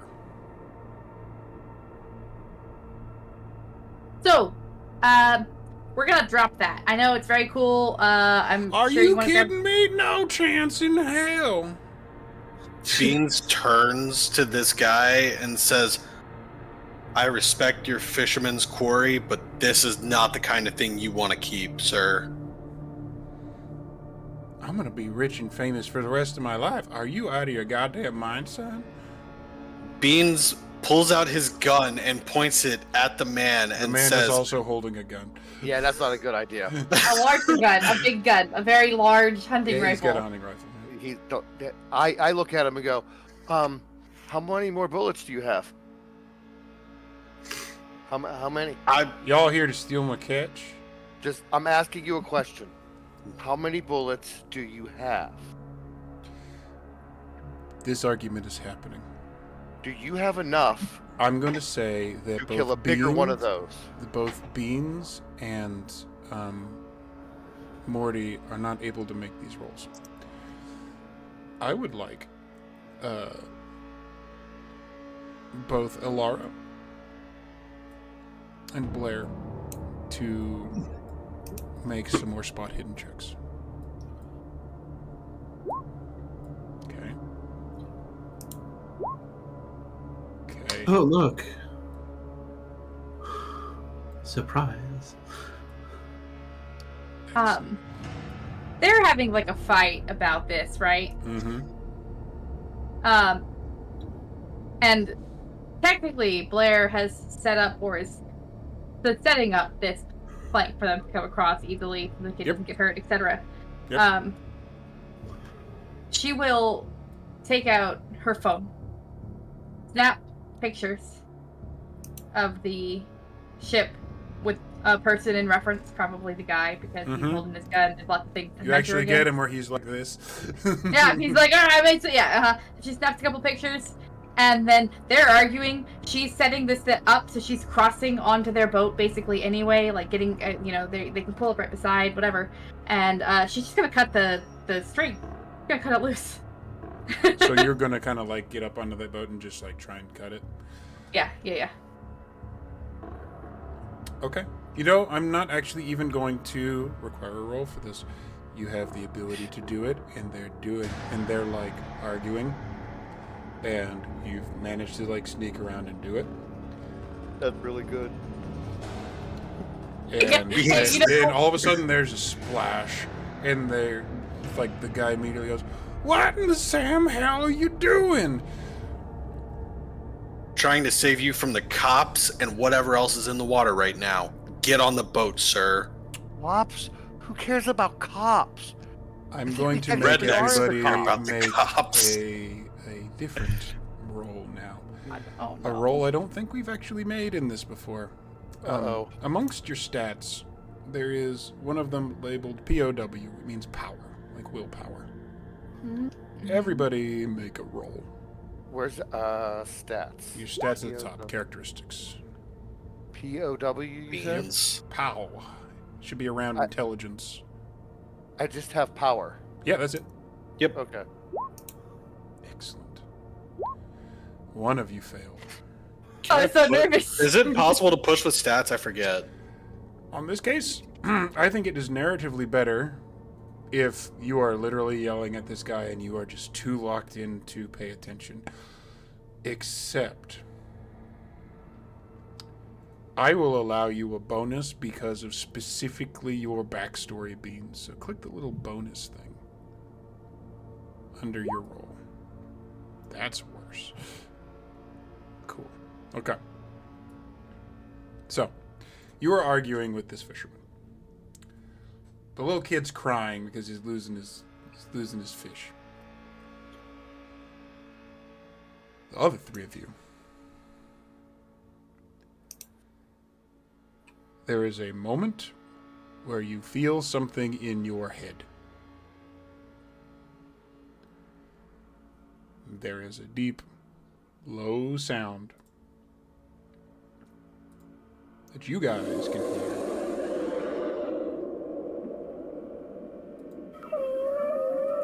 But it doesn't seem like anybody else can.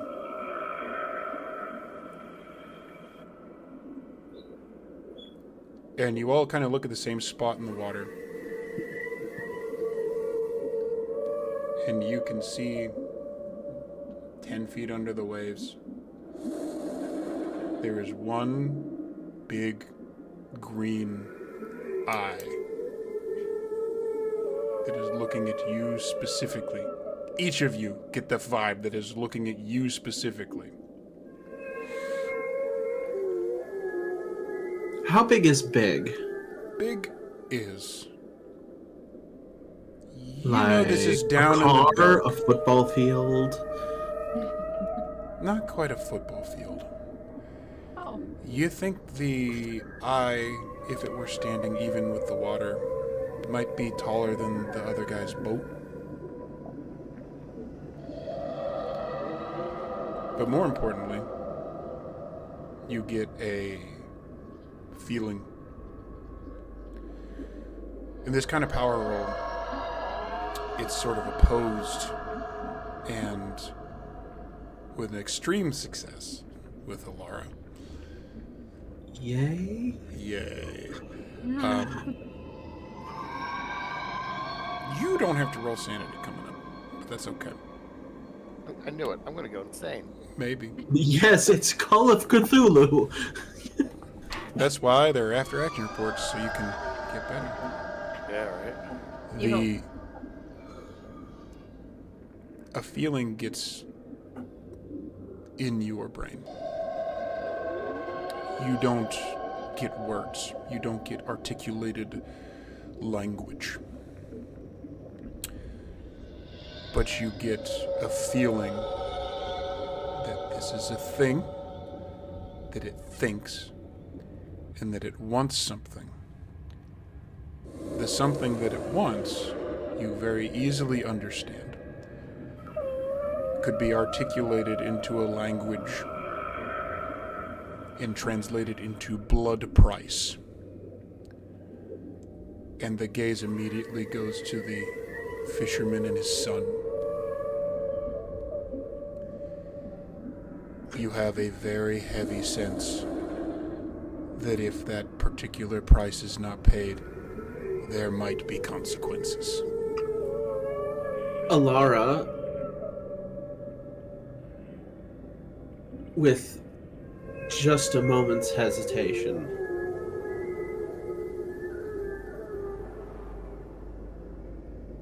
quietly but quickly walks out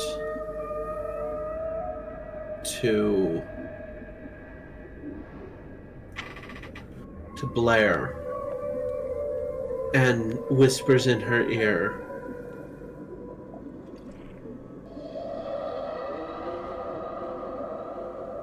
"It wants the fisherman."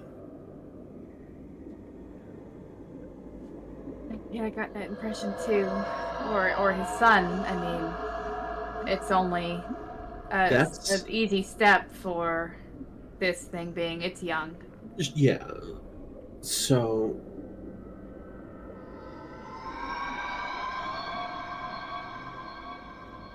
The feeling is growing insistent. At this point, the argument with Beans has continued, but the pair have both moved on to your ship at least.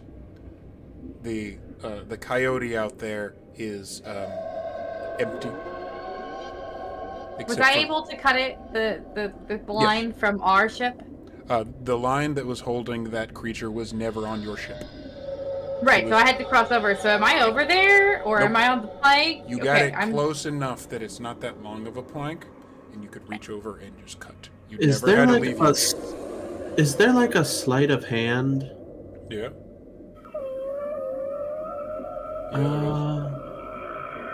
That would be... Sleight of hand. Oh.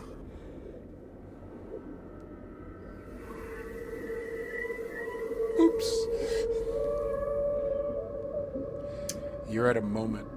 Ilara approaches the man, not threateningly, as unthreateningly as she possibly can.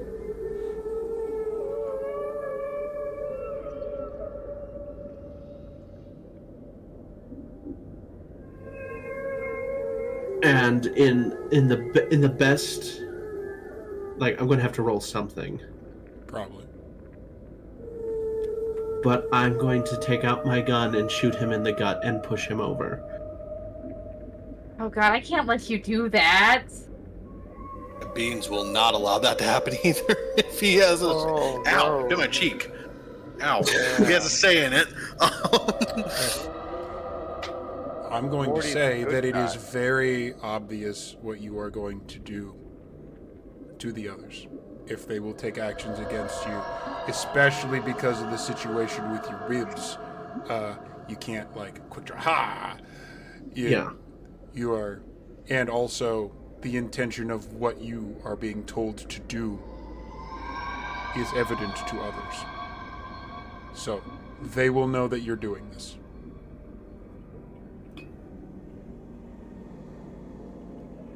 If she's gonna try it, she's gonna try it, and we're gonna make rolls. Things will happen. Can I just look at her and go, Beans will subtly try to like wave her, like get Alara to stand down with like one of those, but like lower, like the kind of The guy pause. doesn't notice it. But Beans isn't necessarily aware of her intention because he's not aware of the Yeah, creature, he doesn't. right? He doesn't actually hear this thing. You're the only one who don't, And good job on that. I mean, now as she's walking never mind now. menacingly at the fisherman. I said as unmenacingly as possible. Yep. I was very specific about that. So you've drawn your gun and you're going to attempt to shoot him in the gut. Is that still happening? Mm-hmm. Okay, this is Even with me happening. going We're like doing this. we're doing rolls. You're shaking your head. She's doing it anyway. Here's what's going to happen.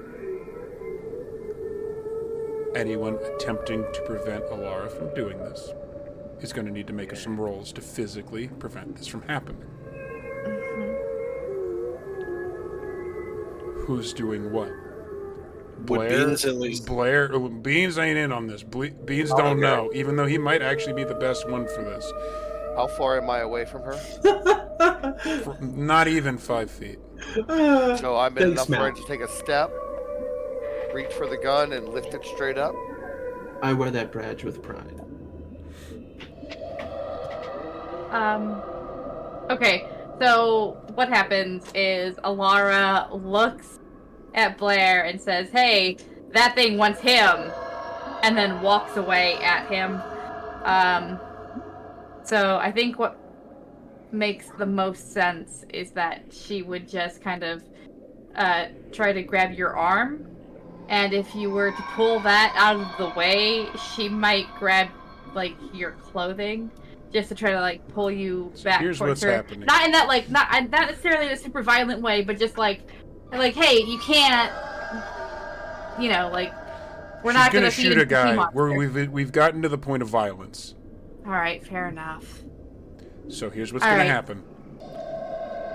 Both Blair and Morty, I believe you should have some form of unarmed combat in there.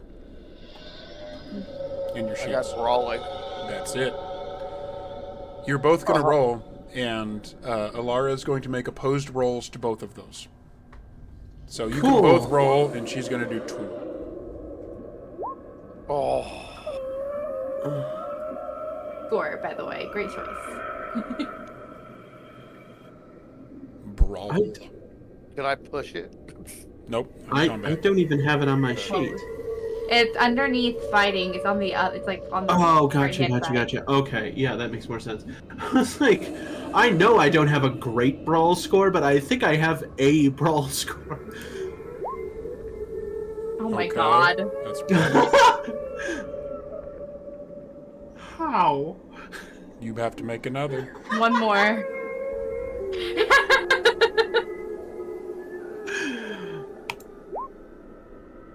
Okay. Crap, I feel like that's worse. I hate that more. Okay. So, Can I push? no, Okay. none of you can push in combat. Mm. To all intensive purposes, to both Blair and Morty, Alara appears to be possessed. It is doing the bidding of the thing in the water. Alara, make your gunshot.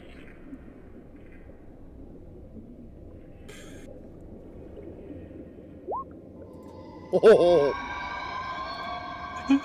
So that needs to be in your combat thing. You need to click on your gun. I'm still gonna allow it as a thing, but that'll roll damage too. It's on the combat tab. I don't actually have it in there. So do I have? Oh, interesting. So that's like a non-combat skill check of like, oh, could I reassemble this gun because he asked me to? Weird. Oh, there's a malfunction chat? Okay, so that's like 3 damage. That's a less lot. So we're gonna attempt. Let's see what we can get here.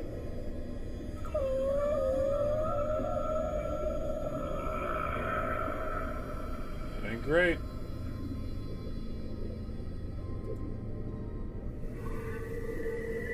It's gotta beat a 9. And that ain't happening. Ooh. Alara Thorne shoots a man in the gut in front of his son. The man falls over. The child screams. There's a resounding yes. Emotion coming from the water. I grab my bag and run to the father. Yeah, Blair Beans. has a heavy-duty first aid kit. Beans will I have a immediately bit more than attempt that. to do first aid. Like, No, just let me. all right. And I start breaking out all the medical stuff out of my bag. And I go The to child work on is the guy. screaming. Yeah, Blair, take care of the child. Oh yeah, 'cause it's woman's work. Beans. Well, you could do the other thing. Beans. You gotta subdue Dr. Thorne. Beans is immediately going to aim his handgun right at Ilara, and say, "What the hell were you thinking?" Can Alara aim her handgun at Beans? Blair will Sure. move the child out of the line of fire. So, here we go. This is turning into the biggest shit show I've ever seen. I'm reporting all of you to HR. No. You DM D&T Galactic. There was way worse than that. Nope. Nope, this is it. We This never is had improv easy fighting. It. 110% easily it. So, we gotta do this. So, Here we are. between Beans and Alara, what's your dexterity scores, each of you? 50.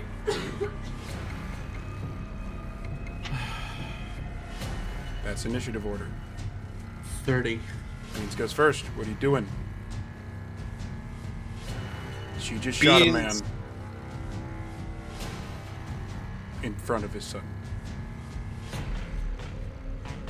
Beans says, "You have one chance to stand down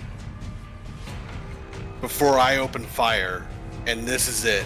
What the hell just happened?" That's your round.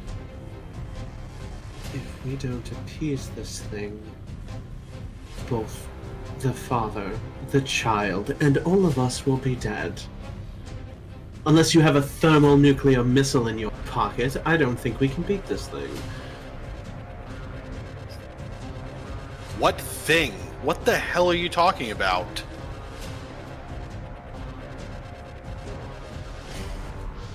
The Beans man is looks screaming as he is gut shot. I remind the folks of the audience that maybe the most painful way for a human being to die is being shot in the gut.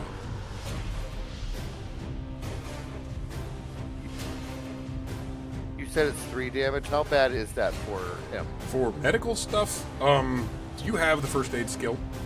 I have, I think, medical. That's good enough. Give me a roll. We'll see what happens. Here we go. You're working on him. It takes much longer than combat rounds does. But you're working your magic as best you can. Okay. I'm doing my thing. I got it.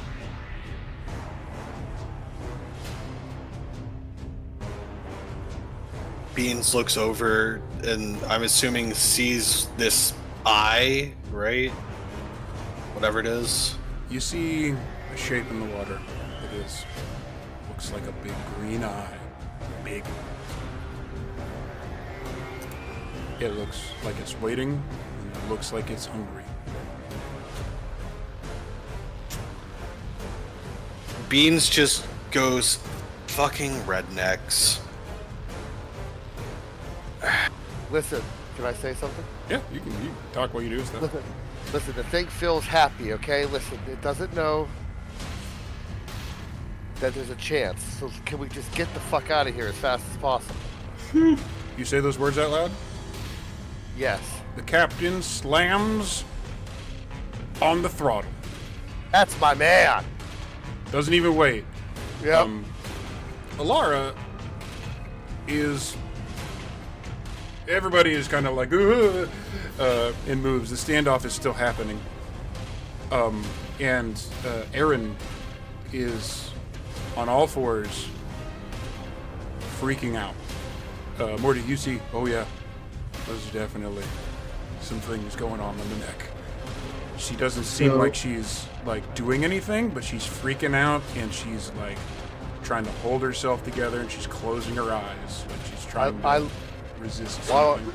I'm doing this, I look at her again and go, what? are you? I'm a biologist. She curls up more. Meanwhile, Lucy. several things are occurring. As I change the setting, because this is going very off of script. I like it. Congratulations. Our boat is now involved in a chase scene. Oh, yay. Is there any way I can ask her one more question? Well, I mean, we're screaming and flying and running, but okay. But, never Lucy, mind that. what's she saying? You raise your hand.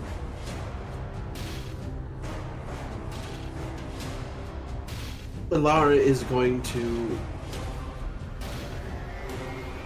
open the cylinder of her revolver, loosing all the Ammo. Okay. ammo. And she is going to walk over to the edge of the boat and just, with her foot, kind of just squeegee some of the blood off into the water. And she is going to try her best to give the impression to the thing, price paid. And hopefully that's enough. Excellent. So we're going to start some stuff here. There are rules for chase mechanics in this. And our wonderful bloody pilot action. will be, our wonderful captain is going to be doing some of these. Beans. But before that starts, Laura, roll me another power check. This one will be opposed.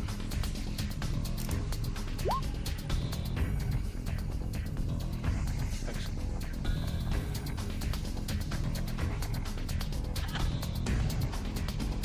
$100! It has a 100, everybody. Its strength is 630. You have a resounding... No, you put those back in. You have a resounding headache, and you actually take 1 point of damage just from the sheer rage that goes into your brain of, no, not paid. To the point, like, your eyes cross. Cool. The boat moves. Full throttle. The creature gives chase. After a little bit of startup, it's evident that this boat can fucking move. And the creature is snarling and lashing, attempting to get at the boat. You see this thing is... Yeah, it's the bigger version of what you saw strapped to the ship. It's bad. It's real bad. And we are going to attempt to have a little roll off here.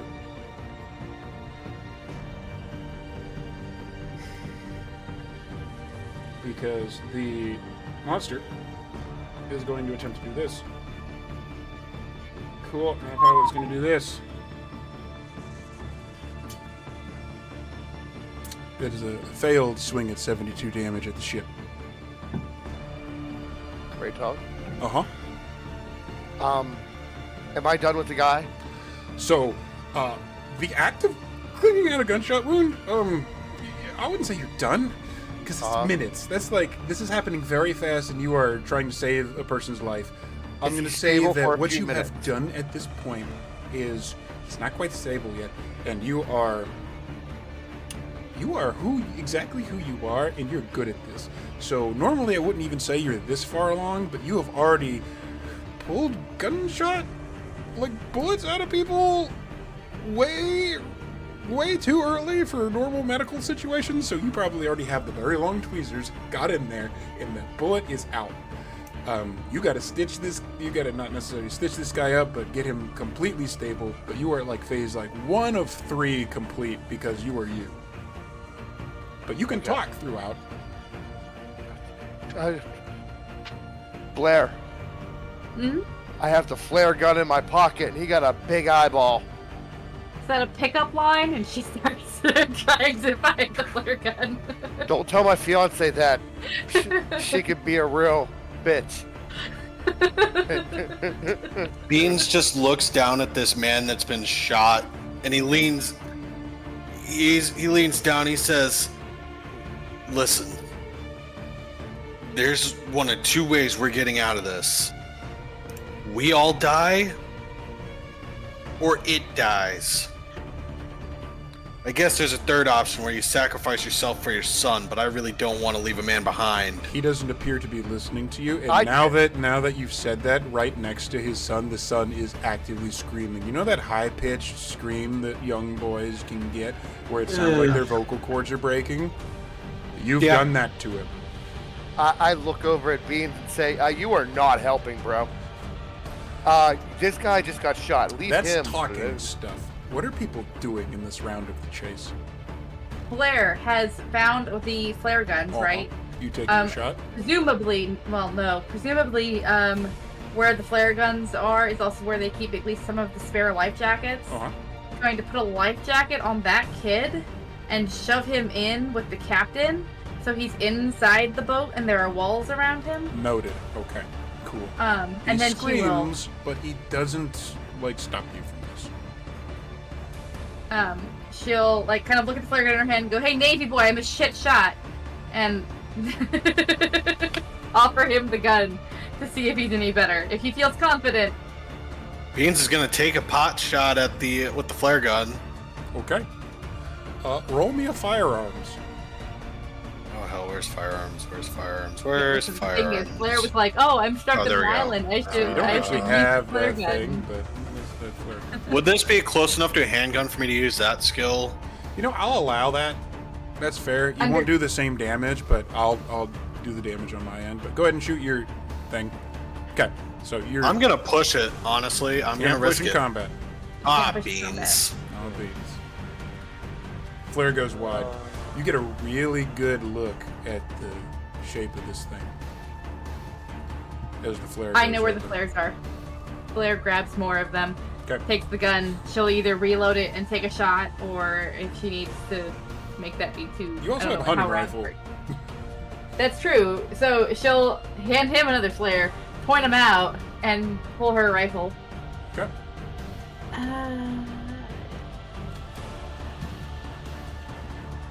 Because in a chase scene, if you do things to slow it down a little bit, you might make some speed and get away. Sure. I don't know. I just rolled it. I don't know if I can call shots. Oh no, anything, that is a hard success. That's really good. Cool. She's been trying to hit it in the eye. Trying to hit it in the eye. Glowing target. I just realized that my gun is pretty good. I forgot about that. If you weren't putting people together all the time, you could take them apart. Well, you know, I like to take putting them back together part better. So that is basically everyone. Alara, what are you doing this round? I don't know. Taking an Advil.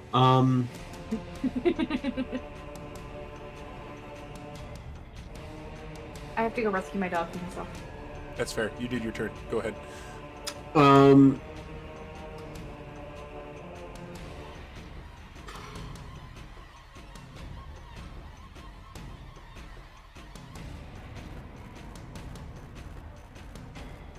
Alara looks at Beans and just goes, "Now can we just kick him overboard?" Beans is very conflicted in this moment.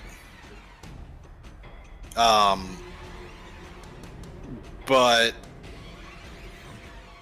he also knows that everyone will die if we don't do this. Okay. I'm going to have you guys do me a favor. I'm going to have this conversation is happening because Blair and Mr. Benzowitz has got their mind made up on this. Both Beans and Laura just hit education. It's just basically what Call of Cthulhu calls a know roll. Like, what do you know? Education. Oh, you both know. Cool. In this conversation, you know that you're both working for DMOS. One of the mission statements, actually the main mission statement of the group that you are working for in these investigations, is to save people from monsters, to maintain humanity. Beans, you know that if it is found out that Alara has done this, massive trouble for her. And you know that if you go along with it, oh, you remember your first day.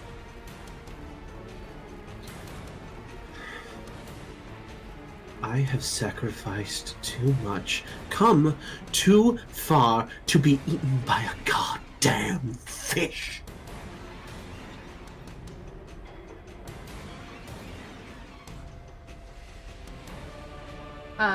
That's happened. I assume that was a loud Oh, it's allowed. proclamation. It's allowed. And I'm going to say that brings us to next round of combat, which is next round of the chase. We have... okay. Oh shit. Okay. To be eaten by a goddamn fish. Boom! The ship takes a hit. You don't know. My players have no idea how many hit points a ship has. It doesn't seem like the thing is slowing down at all. But one of the little vestigial looking claws does rake across the back of it, almost accentuating what Alara is saying. But the boat peels out a little bit, does a little pirouette and goes again, seeming to make a little more distance on it.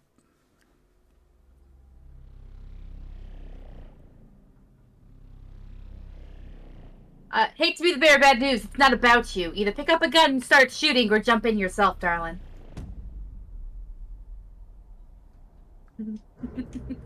I hold Beans. my hand over, and I asked Blair, "Give me one of those flare guns. I'm not letting this guy die, and we're not feeding him to anything." Beans will hand. Oh, sorry. Go ahead. No, you've got the flare gun. Yeah, Beans gives the flare gun to Morty, and aims it, and he has his 9mm in the other, and he's just. Both the guns. And I want to shoot at the dang thing with one hand while I'm on this guy, and I want to shoot this flare gun at this thing's eye. I am not even upset about this at all. Go ahead and so That's it's just going to be a handgun. firearms roll. It's fine. Firearm, that's the handgun or the... You can either do a handgun, and I'll just change the damage. Where's regular firearm then? It's under skills, but it's like a generic thing. It might not actually pop up for you, so if the handgun's easier, just do that. Well, let me just look for that first. It's under F. I think there's a No. separate combat section. There is a combat Yeah. tab, so if you tab over from skills to combat, you'll get the regular. You can just Roll. use your Oh, handgun okay. there. Yep. Combat. Oh, handgun there? That's cool. Just Yeah, boop that's that. better. Yep. I'll allow Beans to Fuck. do it too. Yeah, it's kind of hard to shoot One-handed on a one-handed while speeding you're. ship. The Yeah. good news is your last roll with the first aid it sticks. So you sacrifice your shooting to make sure this guy doesn't die. I gave it still a good. shot. Beans, I see what Beans you did there. fire. Beans is not going to fire at the creature. Actually, Okay, what are you doing? He thinks for a moment, and he knows, he fully understands, like, Alara crossed a serious line, and if blood needs to be paid with blood, he thinks, This is where his brain's going. Okay. yeah, he thinks maybe the blood price can be exchanged. So he's going to fire at Alara.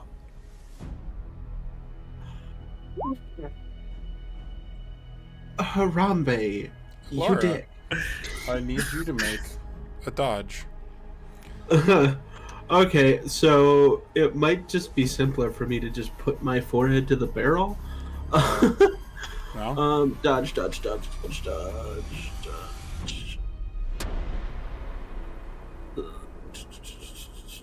I wasn't in skills. There we go. She moves like they do. With broken ribs, no less. Well, when somebody's shooting at you, you fucking move. Yeah. And it hurts. It hurts real bad. But you dodge. Oh my god. People, stop shooting at each other! Cool. I guess that's the next round. I'm gonna shoot at the sea monster who's gonna kill us all. You know, just putting that out there. Just give. Where are we at here? Okay, so yeah, so you need to make that roll. Please do. Hunting rifle. Okay, cool. God, well, if my coworkers can stop trying to kill each other, maybe I could fire a little better.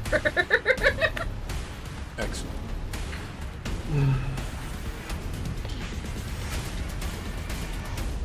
Yeah, me So too. many HR complaints. No, this might actually be worse than you think. This might actually be way worse than you think. So that's that round. Cool. All of this is going in my report. Excellent. Yeah, goddamn right. What I am going to write a strongly worded complaint. So, one success actually peters out another success. So, while you guys are fighting with each other, this sea monster comes overhead. It's like a whale breaching the surface and coming down towards you with that one big fucking eye. And whoop, the boat goes just past it and it slams down and you guys rock, but it's missed you. And there's actually a little boost to you guys moving further away. The shore is getting closer. You're not terribly far out at this point. You had to come around a corner and get closer to shore. So by this time, if we're close, I'm just saying, they already seen like 3 flares pop up in the sky for no They have. apparent reason. That's a great point. Relic, because it's been so great for you tonight. Roll me some luck. God, Oh god. Cool. Good to know. So Anyway, moving on. So I have a question before we Yep. move into the next round of combat. Uh-huh.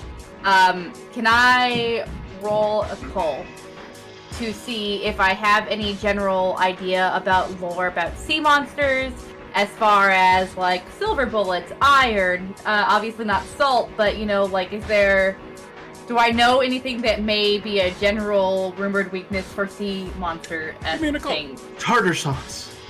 Damn right, pickles. I have silver bullets. Beer batter. Negative. You are trying to recall. You're trying to recall. You're panicked and oh fuck, we're gonna die. Nothing comes to you right now. And also, we're shooting at each other. What the fuck is happening? It's you're trying. You know what you want to do. It's not clicking over. Yes, silver for werewolves, steaks for vampires, salt rings for the fae. Yeah, the sea monsters though. I have. Is she saying this out loud? Yeah. I have all that in my bag. I do. If only silver- someone could have found a harpoon. The 35, the 35 on my ankle has silver bullets. It's kind of a requirement with my in-laws.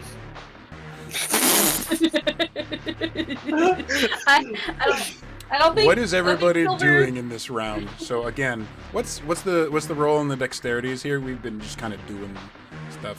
Who has what for dex? I've got 50. Bruce has 50. Dex. I just saw it. Mine, sorry. It's at the mine's top. Combat. Yeah, It's at the top. 48. 48. Okay. What's Blair again? Indeed. I'm same. 48. 48. And what's Alara again? For what? I'm sorry. Dexterity. You're Dex. My dex. My dex is a 30. Cool. You are last in line. So Harambe and Mizui, what you doing? Oh god. Sorry, I didn't come up with anything. We could try silver. I don't actually have a handgun on my sheet at all. You got your hunting rifle. You do Right, know. but Morty's got the handgun, right, with silver bullets in it. Yep. If I grab that, can you just roll a handgun for me? Nope. Or Oh, they would just be like firearms in general. okay. So then, yeah, would you like me to roll my rifle and then we'll count it as the It's silver? fine for me. It'll Cool, change the alright. damage, and I can Yeah. do that in my head. Boo. How many did you say were silver? 2. My turn. Not quite your turn. It's I just Beans say that, first. yeah. Oh, that's fair. It's words you're saying. That's fine. Beans, Yeah. go. Beans just is in disbelief at what's going on right now. Like he is genuinely shocked that one of the core tenets of DMOS was just broken, almost as if it was shits and giggles, and he's just like, oh, the hell with this. He runs up to try and just push Ilara off the boat. Holy shit. I think Beans went crazy. Both No. did! I did not. I am going by cold hard logic. You're Because going now by we what could the have killed monster one. We pressured could have you killed one into. civilian. Now we are endangering 4. And with all those flares possibly involving the Coast Guard, so an entire ship of them. But yeah, I'm the bad guy. This is gonna be fun. Yeah.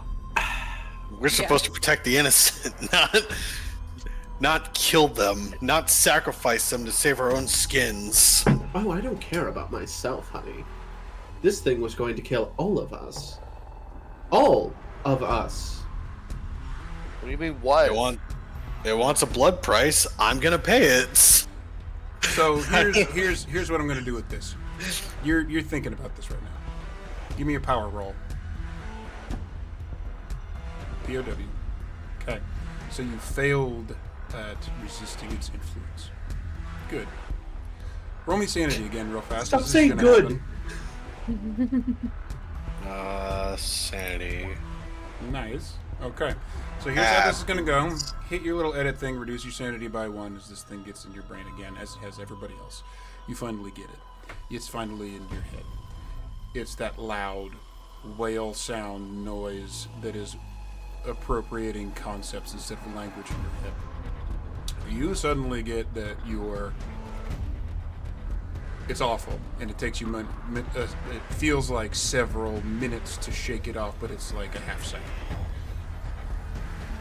You get that the blood price that it wants is specifically the fisherman that killed its young. God You damn. very much understand that trying to shove another person off of the thing will probably feed it and not appease it at all, because your minds for a hot second are linked, and it's trying to tell you, push him in. Give them to me. Without words. It's just a feeling. But it also contextualizes what you were about to do. Beans hears this in his head finally, and he's like, oh, fucking rednecks. God damn. So he's going to tell Morty, stop what you're doing. Either more innocents die, or one innocent dies, and there's no good solution here. What? I didn't hear it in my head at all until this point, to be fair. Listen, Nobody I said listens to this me. before, and I said it again. Okay? We're getting close. Alright, you need to stop and start shooting at the damn thing. This guy is going to live. Period.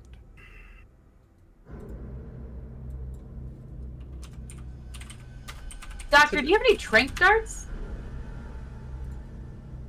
Beans is going to. So this is the first time you've checked on Erin for a little bit. True. She looks like she's fighting something very hard that I have been rolling off to the side here. Mm-hmm. Basically, she is, instead of engaging with this, or since you actually looked over at her first, you get this.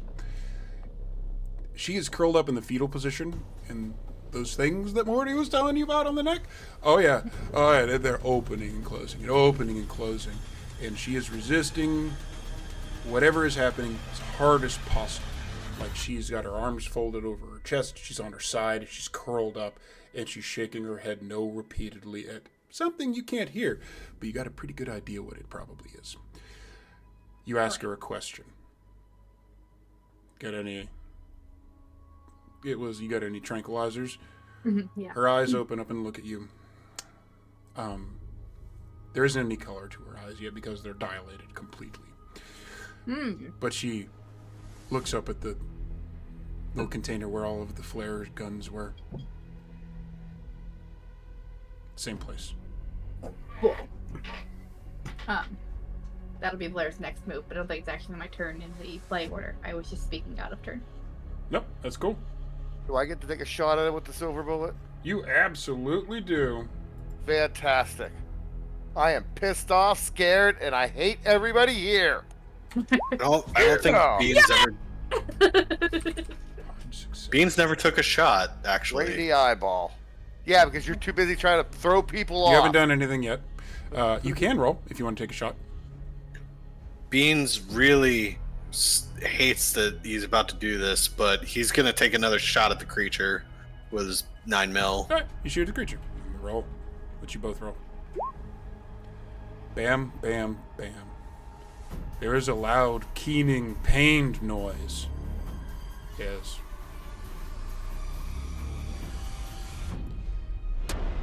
This is really kind of gross to describe, but Beans, you definitely hit the creature. You see like a chunk of red come off. Morty actually hits what he was aiming at, the lower portion of the eyelids. It doesn't like do anything super gross, but you see just a tiny little burst of red, and the eye closes, and it makes a squealing noise. It like peels back to the side and slams into the water, once again pushing you guys forward. Can I say something? Yeah. D, was that so hard? You all are like rocked a little bit. Actually, yeah, it was. Starting to get closer to like around the Cape Ann area where you were talking about going before. And there are buildings within sight. You're kind of like, you're like a mile or 3 or 5 out. It's hard to tell in this kind of chaos. But you are headed closer to civilization at this point. Alara, that would be the bottom of the round. That means it's your turn.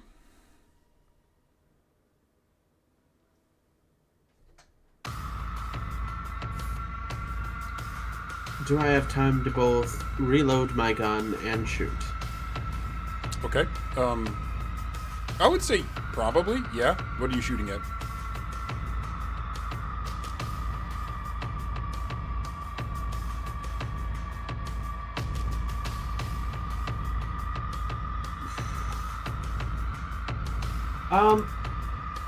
Pick high or low. Nope. No, these are your choices. I don't like my choices. No, the dice made me do it. You choose.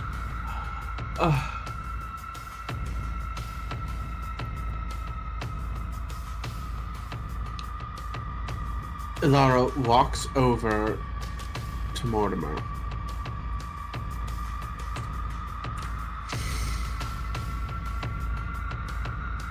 Mr. Benowitz. He lived. Morty.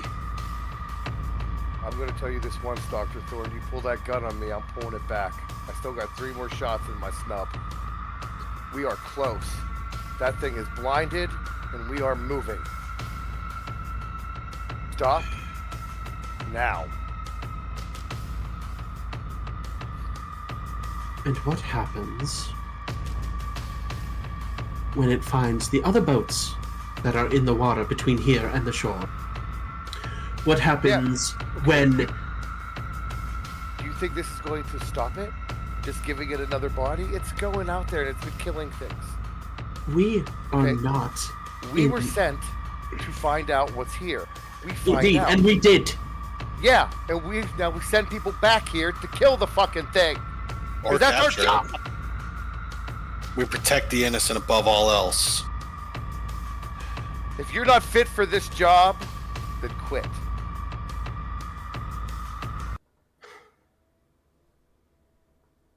I am here to Going save get people. Far more killed.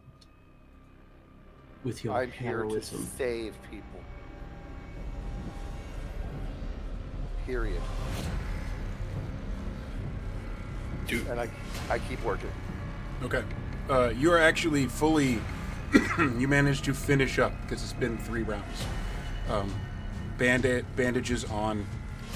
He's not good, but he hasn't technically taken more damage than he has hit points, so he's conscious, unhappy, but stable.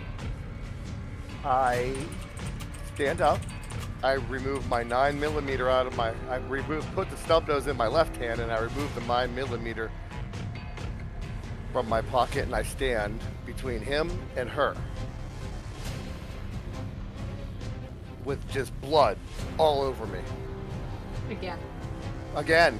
Yes, I got fish blood. I got human blood. I look up at her because I'm tiny. And I say, "Your move."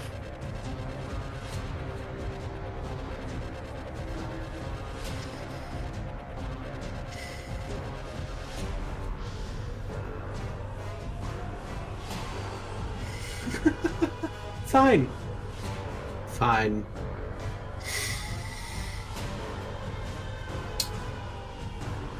This will cause far more damage, but fine.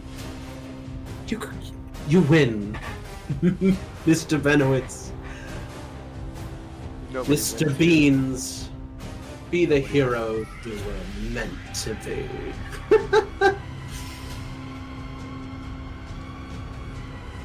I think you need more help, Mrs. Thorne, because I think that last mission might have hurt you, not just physically. And I don't think this helped you anymore. The boat captain keeps that fucking throttle. Yay! Good thing he's got luck. And that's not an attack roll. That's 2 points. The creature actually doesn't surface again. There's a weird wailing noise. It sounds somewhere between rage and mourning. But it begins to fade. Deeper down into the depths.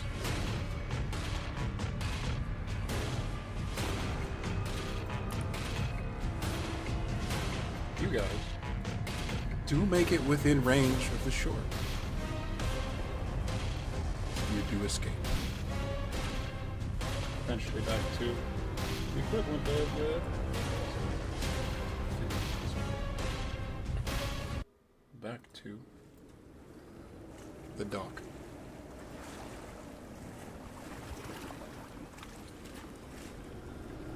You've made it out of the situation.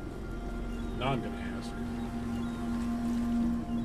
how are people handling it? Because we have a couple of things to go over before tonight's story is done. I asked the captain to call in. I would actually say, since we're coming back, I would have pre-asked the captain for an ambulance. So He nodded, and he essentially immediately passed over the radio to you and kept driving like a madman. No rolls are necessary. I'm going to say that you get hospitals on the line, and Ambulance at the dock, waiting for this patient. ambulance does actually show up at the dock, and you guys roll in. Well, The fisherman is loaded up into the ambulance. I hope his kid goes with him. Son goes with him.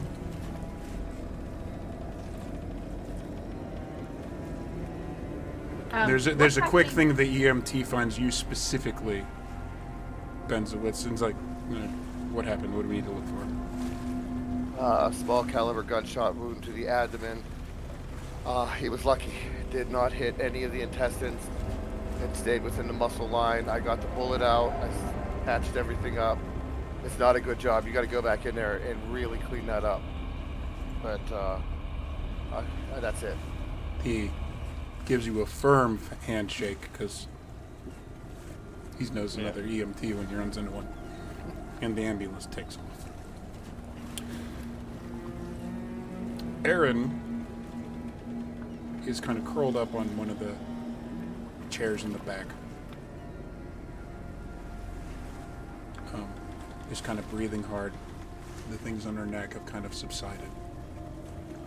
The captain basically immediately, as soon as they're docked and the wounded man is taken out, reaches into an ice chest, pulls out a bottle, steps off the dock, and is walking away and swigging alcohol as he goes. Beans I will... sorry. No, go ahead, Beans.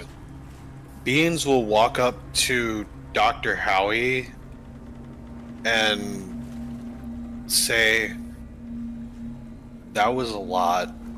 Are you okay?" Yep. Yeah, that was a lot.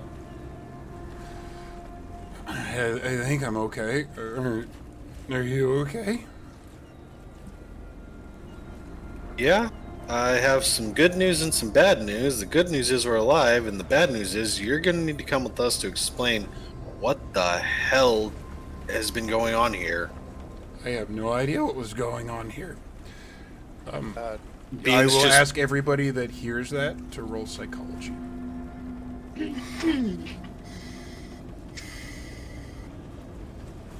Cool. Please don't. Can I push You it? can push it. I have no psychology. Hold on, I Cool. gotta open my thing up. Where's... Oh, I'm in combat, that's why. Oh, Yeah, I know. There we it's go. amazing to do. Beans gets it. Everybody else can pick this up conciliatory, but you look at her face. Her eyes have undilated a little bit. I got nothing. She's not lying. She has no idea. Can I say something? Yeah. Ma'am, we don't work for the company we told you we work for. She does one of these things where she kind of tilts over and goes, "No shit." We work for a company that kind of does this for a living. And, ma'am, I really do think you should come with us. We can help you. You can help us. What are you talking about? You've got gills. Well, You- we don't know that she has gills. No, they were gills. Okay, they're gills. They're, yeah. I don't know their gills. She kind of like lowers her head and lets out a big sigh. Runs her hands through her hair. Where are we talking about going? There's a facility that we use. Work for a company called DMOS. We handle paranormal and cryptozoology things. This, I'm not even going to ask for a roll for. A couple of things before we wrap up for the evening.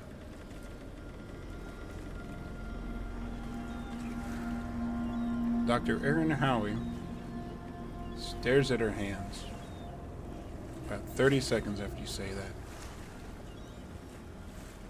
and agrees to come with you. fully. Stands up. Walks off the wave dancer, who seemed to be very well named. Danced real well. Okay. Freaking salsa. Mm-hmm.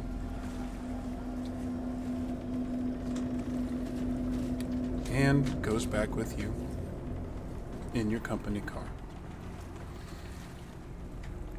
Normally, this is where I stop an episode of DMOS, but things got complicated. How's the ride home? Well, before we get into the car, just for clarity's sake, I wanted to talk to the doctor first and kind of give her the heads up, but then Blair would immediately call whatever point of contact she has. Be like, hey, so the thing is, giant sea monster, Texts can daylight. happen too. Sure, but she'll just, whoever the point of contact, she's just going to communicate to them, hey, there's a giant sea monster, it is broad daylight. We passed pretty close to a place called Cape Ann. We were fairly close to a place called Martin's Beach. I have no idea what kind of witnesses we had. There's a child and a man en route to the hospital who were witnesses and actively participated in the killing of one of the sea monsters. Don't know whose job that is, certainly not mine. Got know what to do about that. I'm not trained on that. That's somebody's job, though. Now you guys are aware. And that's the message you send? Yeah. You just get a, like a 3-word response. Mm-hmm. Echo teams dispersed. Thumbs up reactive message. Okay. Before Beans heads to the car, can I make a mechanical repair check to determine just how bad the damage is to the boat? She'll sail again. You don't need that. This is late. You don't need to roll, but you have the skill in it, so I'm just going to give it to you. Because, honestly, this is his area and he deserves it. It has definitely taken significant damage. It's not going to sink.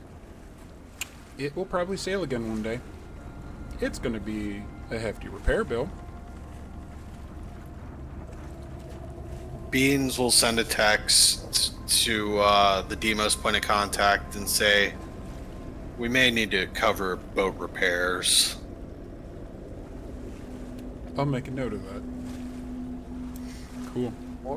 Morty, meanwhile, walked into that pro shop, Uh-huh. finds a shirt and a pair of pants. The brown pants? No, Walks just over. something that isn't covered in blood. Right, walks over to the dock, takes off everything but his britches, and jumps in the fucking water. He had a day. Everyone sees. Cleans himself. It just kind of rinses itself off. Cleans itself off. Yeah, right. That's ballsy, considering. Yeah, you know what? I'm at the give a fuck moment right now. And I just don't. I had a day. I walk out of the water, put the clothes on, soaking wet. I get in the car. When Miss Thorne gets in the car, I look at her. And I just say, I am woefully disappointed in you. And I go to sleep. Beans would have changed back into his suit and tie. Okay. And driver. Yep, he's driving. We have the doctor in the back seat with us, right? Yep. Mm-hmm. So last time Blair made it a point to sit in the front, but this time she will sit in the back, so it's her, Dr. Morty, and the doctor's nice and protected. Also, if it's possible, she would like to stick with the doctor on arrival to DMOS. Will do.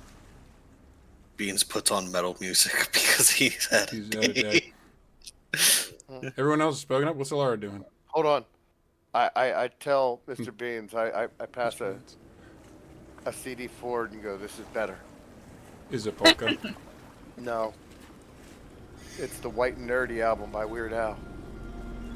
Beans actually looks at this, sees that, and actually he gets a little twinkle in his eye. He's like, oh, all right, fuck it. Puts on Weird. Never leave home without it.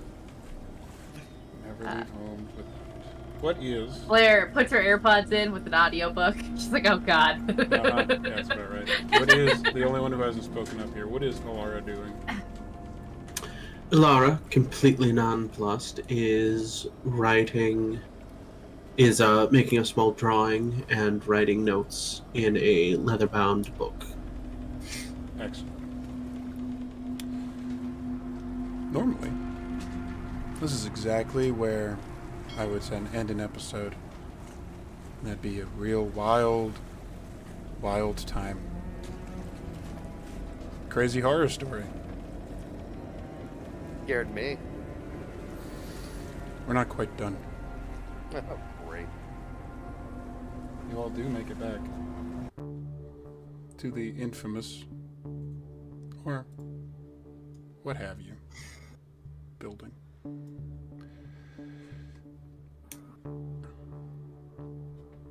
When you guys come back, what's your normal routine if you didn't have Dr. Howie with you?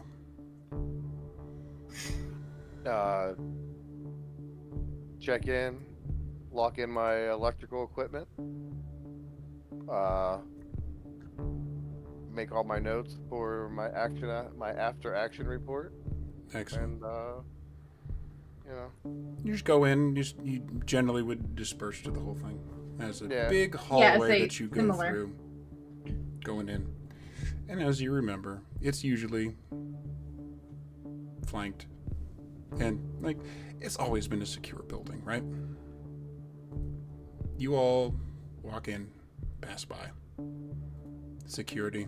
They know you. They nod. They look at her. Her being the doctor. The new doctor. There's multiple doctors here. That's, Yeah, that's true. the new The new doctor. one. that's right. And whoever the two up front, is she cool? Whoever the two of you are up front asking, is she cool to come in? Yeah. Fair. You walk past the security desk.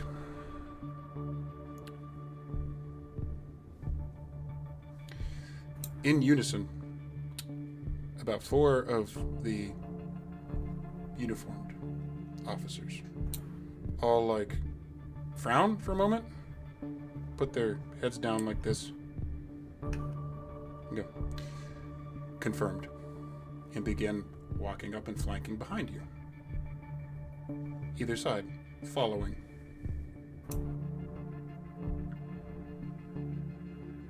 Is everything all right? Ilara.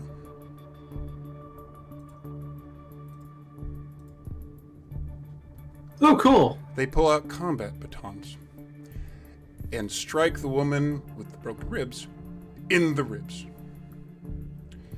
You all see Ilara Thorne have a black bag pulled over her head, drawn tight, and drug off to where you know are the elevators downstairs.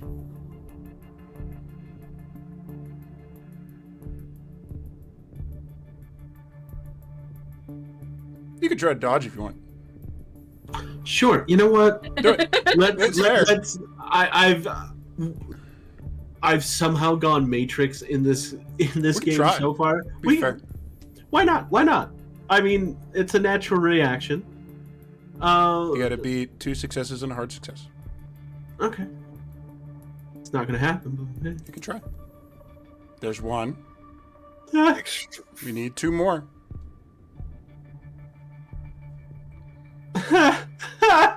One more. The last one. She dodges like a mad woman. The last one. Right in the ribs.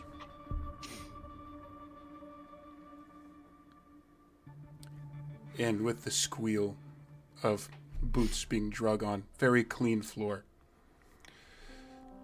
Dr. Howie kind of looks over at Benowitz and go, does this happen often? We do not hurt the innocent. And that is where the episode is actually going to end. My God!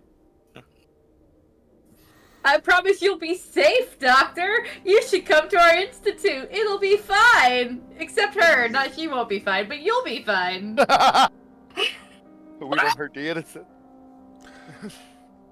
And that's going to be tonight's episode of DMOS, everybody. What kind of Woo, character that will went I ways come I up didn't with think it next would go. time? Wow! I can't wait to meet your character. I know. Maybe I'll be nice this time. There are options of which we will discuss afterwards. I need a cigarette and a cup of coffee because I never. Hey, fucked so hard. hey! It may have been the wrong thing to do, but it made for good television. Oh, it made Oh, that's for good. excellent television. Absolutely. So, that's tonight's episode of Demos. I want to thank everybody for watching, everybody out in our audience. And we're players. Thank you very much. And do we have anybody? No. So I'm going to say first, thank you very much. And the next investigations we're getting into are going to be the bigger ones. It's going to get a little more intense. It's been slowly increasing, but it's going to get a little more intense. They have a 3-strike policy. They strike you 3 times.